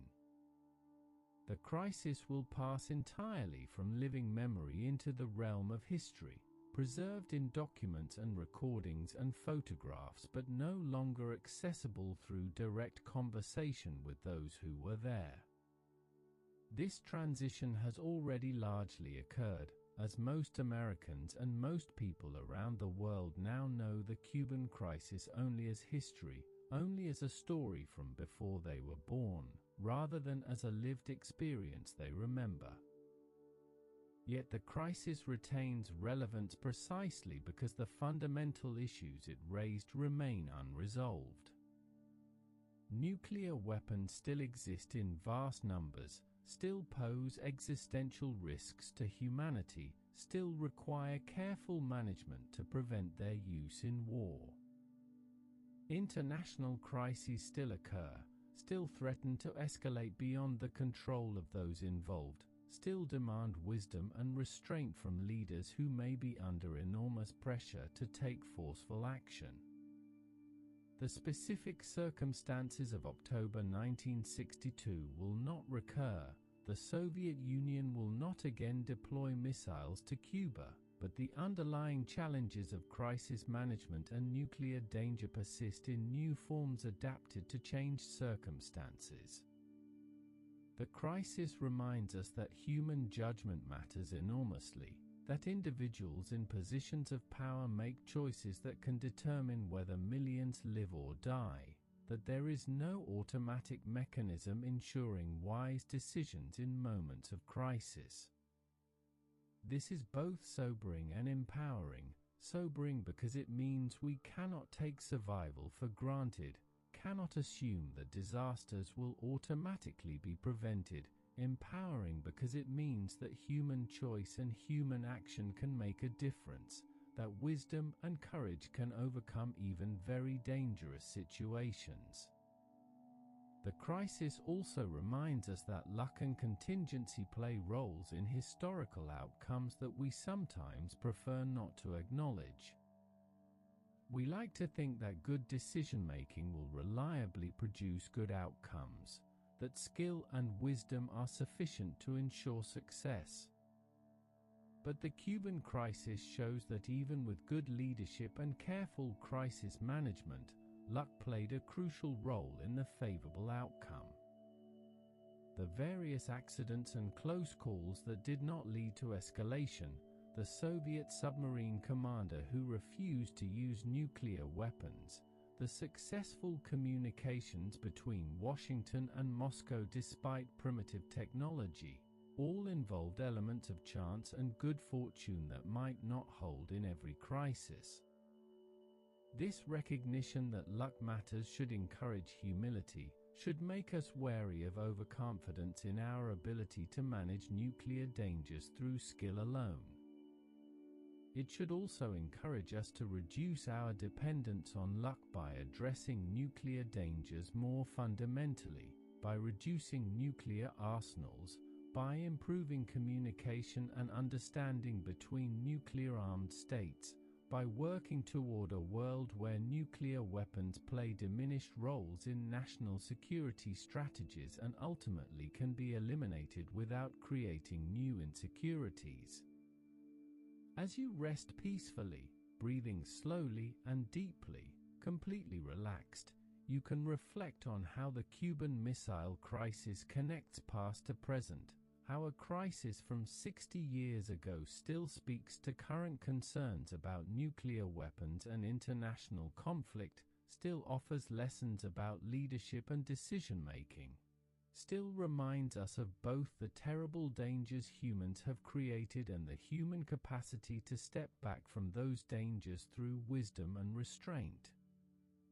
As we approach the end of this long journey through the 13 days of October 1962, as you rest in deep peace and comfort, breathing slowly and steadily, your body completely relaxed, your mind quiet and calm, it is time to reflect gently on what the Cuban Missile Crisis means, what it teaches, what it reveals about human nature and historical possibility, and how we might carry its lessons forward into an uncertain future.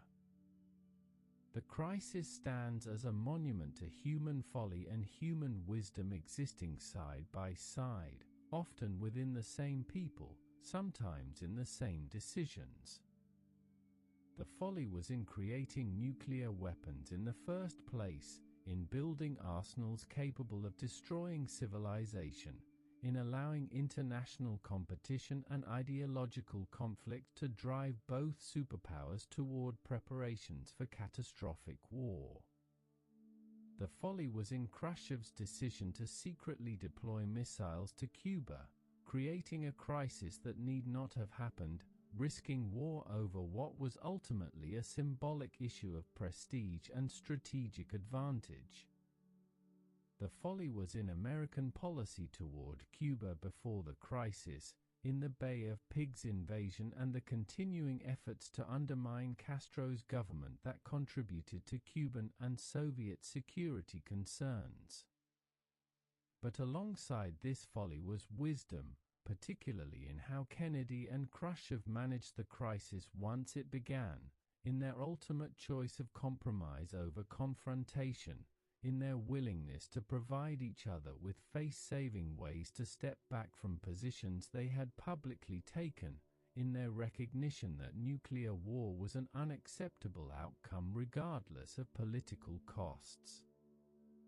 The wisdom was in Kennedy's rejection of advice to launch immediate air strikes, in his choice of the quarantine as a measured response that demonstrated resolve while preserving options. The wisdom was in Khrushchev's decision to withdraw the missiles rather than risk war, in his acceptance that the deployment had failed and that preservation of peace was more important than preservation of pride. The crisis also reveals something about the power of fear as a force for restraint. Both Kennedy and Khrushchev were afraid during those 13 days, afraid of making mistakes that could lead to war, afraid of the consequences of nuclear conflict for their countries and for the world. This fear, rather than being a weakness, was actually a strength, a source of caution that helped prevent reckless actions. Leaders who are not afraid in crises may be more likely to take risks that could lead to catastrophe, to assume that their judgment is infallible or that luck will favor them. The appropriate response to nuclear dangers is not fearlessness but rather a healthy fear that produces careful thought, that encourages seeking advice and considering alternatives, that promotes humility about the limits of human knowledge and control. The Cuban crisis showed fear serving this constructive purpose, helping leaders recognize dangers and avoid actions that might have catastrophic consequences.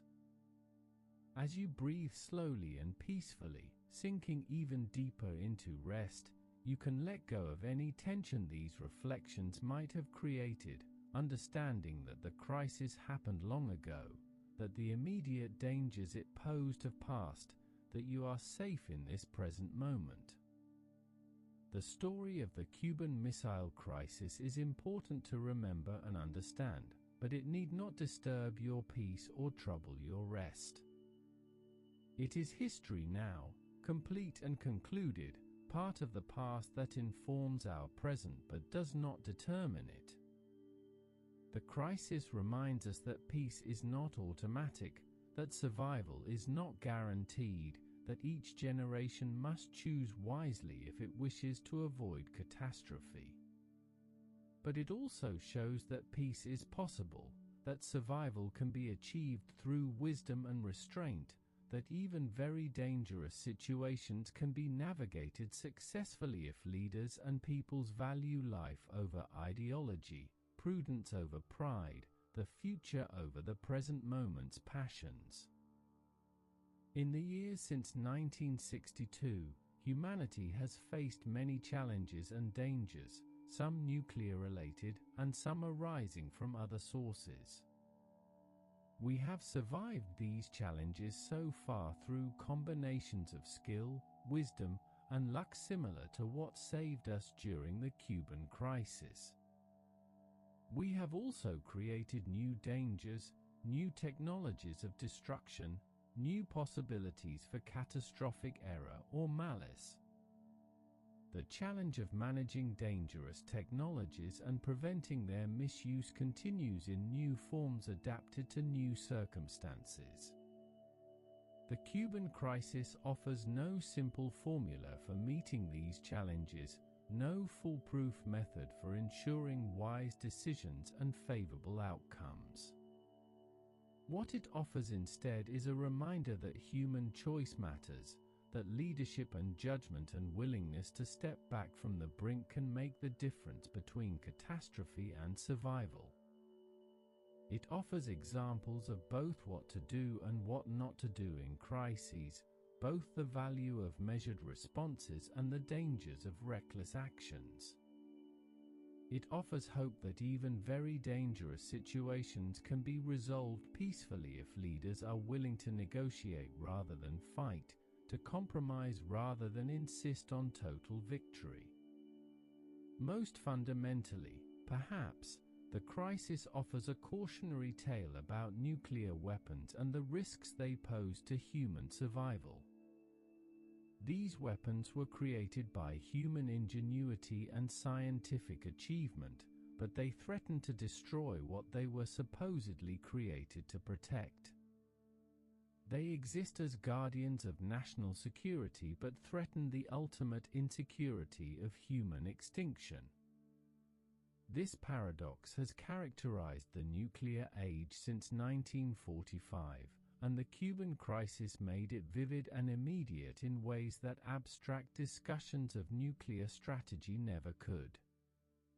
The world has learned to live with nuclear weapons, has developed doctrines and agreements and international norms designed to prevent their use, has gone decades without any nuclear weapon being used in warfare since Hiroshima and Nagasaki. This is an achievement that should not be taken for granted, a success that results from conscious choices and careful management rather than any inherent feature of nuclear weapons themselves. The Cuban crisis contributed to this achievement by frightening both superpowers, by showing them how close they could come to nuclear war, by encouraging them to develop better communication and crisis management capabilities. But living with nuclear weapons is not the same as eliminating their dangers, and past success in preventing nuclear war does not guarantee future success. Each new generation of leaders must learn or relearn the lessons that the Cuban crisis taught, must develop their own wisdom about managing nuclear dangers, must resist temptations to believe that nuclear weapons can be used safely or that crises can be managed through brinkmanship and risk-taking. As you rest in deep peace, breathing slowly, your mind quiet and calm, you can appreciate that the Cuban Missile Crisis is ultimately a story about human beings facing an unprecedented challenge and finding a way through, about individuals making choices under enormous pressure with life and death consequences, about the possibility of wisdom emerging even in the darkest moments. It is a story that reminds us of our vulnerability, but also of our capacity to overcome that vulnerability through prudence and restraint. The night is deep now, and sleep is very near. You have traveled through history this evening, have witnessed a crisis that shaped the world, have understood something important about nuclear dangers and human decision-making, about leadership and fear, about the fragility of peace and the possibility of survival. You can let these reflections settle gently now, can allow them to rest peacefully in your mind without creating anxiety or disturbance. The Cuban Missile Crisis happened 60 years ago, in a world different from ours in many ways. The people who lived through it, who made the crucial decisions, who enforced the quarantine and flew the reconnaissance missions, who worried and prayed and hoped for peace, most of them are gone now, their part in the story complete. What remains is the memory, the lessons, the understanding that human choice matters and that wisdom and restraint can save us from dangers of our own making. You are safe now, resting comfortably, breathing slowly and deeply. The crisis is long past, the immediate dangers resolved, the world having survived that close call with catastrophe.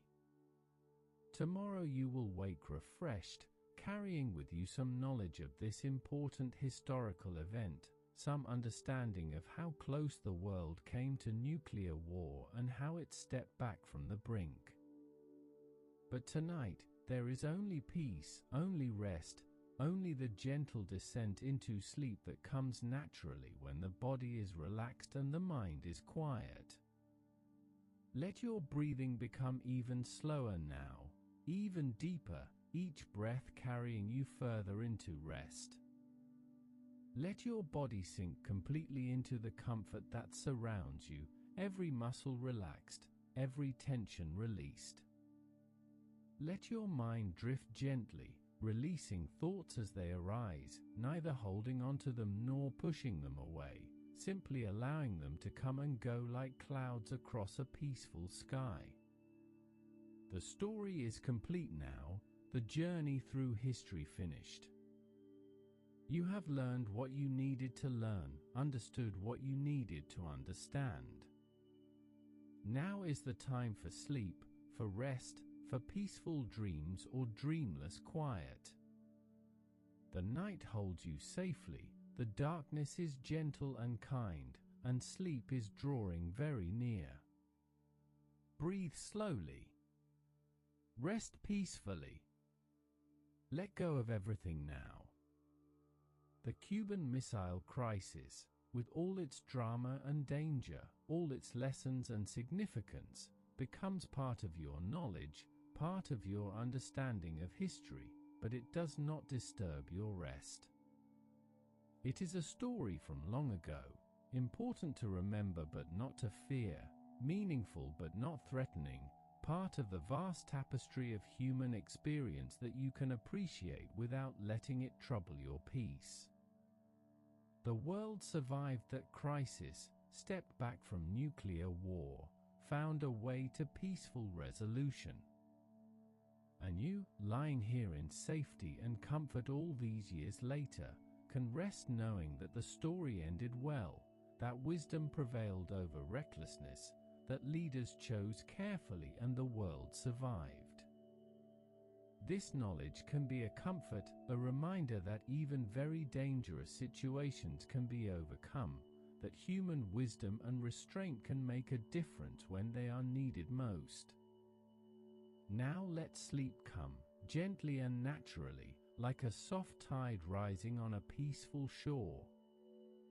Let your consciousness drift away, your awareness fading into dreams or into the quiet darkness of deep sleep. There is nothing more you need to do tonight, nothing more to think about or understand. The journey through history is complete, and now is the time for rest. Sleep well, dear friend. Sleep peacefully. Sleep deeply. The Cuban Missile Crisis is history now, its lessons preserved, its warnings remembered, its outcome a testament to human capacity to step back from the brink of catastrophe. And you can rest knowing that the story, for all its danger and tension, ended in survival, in peace, in the continuation of life and possibility. Good night. Rest now. Let sleep embrace you gently, carrying you into peaceful dreams or quiet darkness. The night watches over you. The world continues. And you, having learned and understood, can now release all these thoughts and simply rest. Sleep peaceful, deep, and gentle sleep.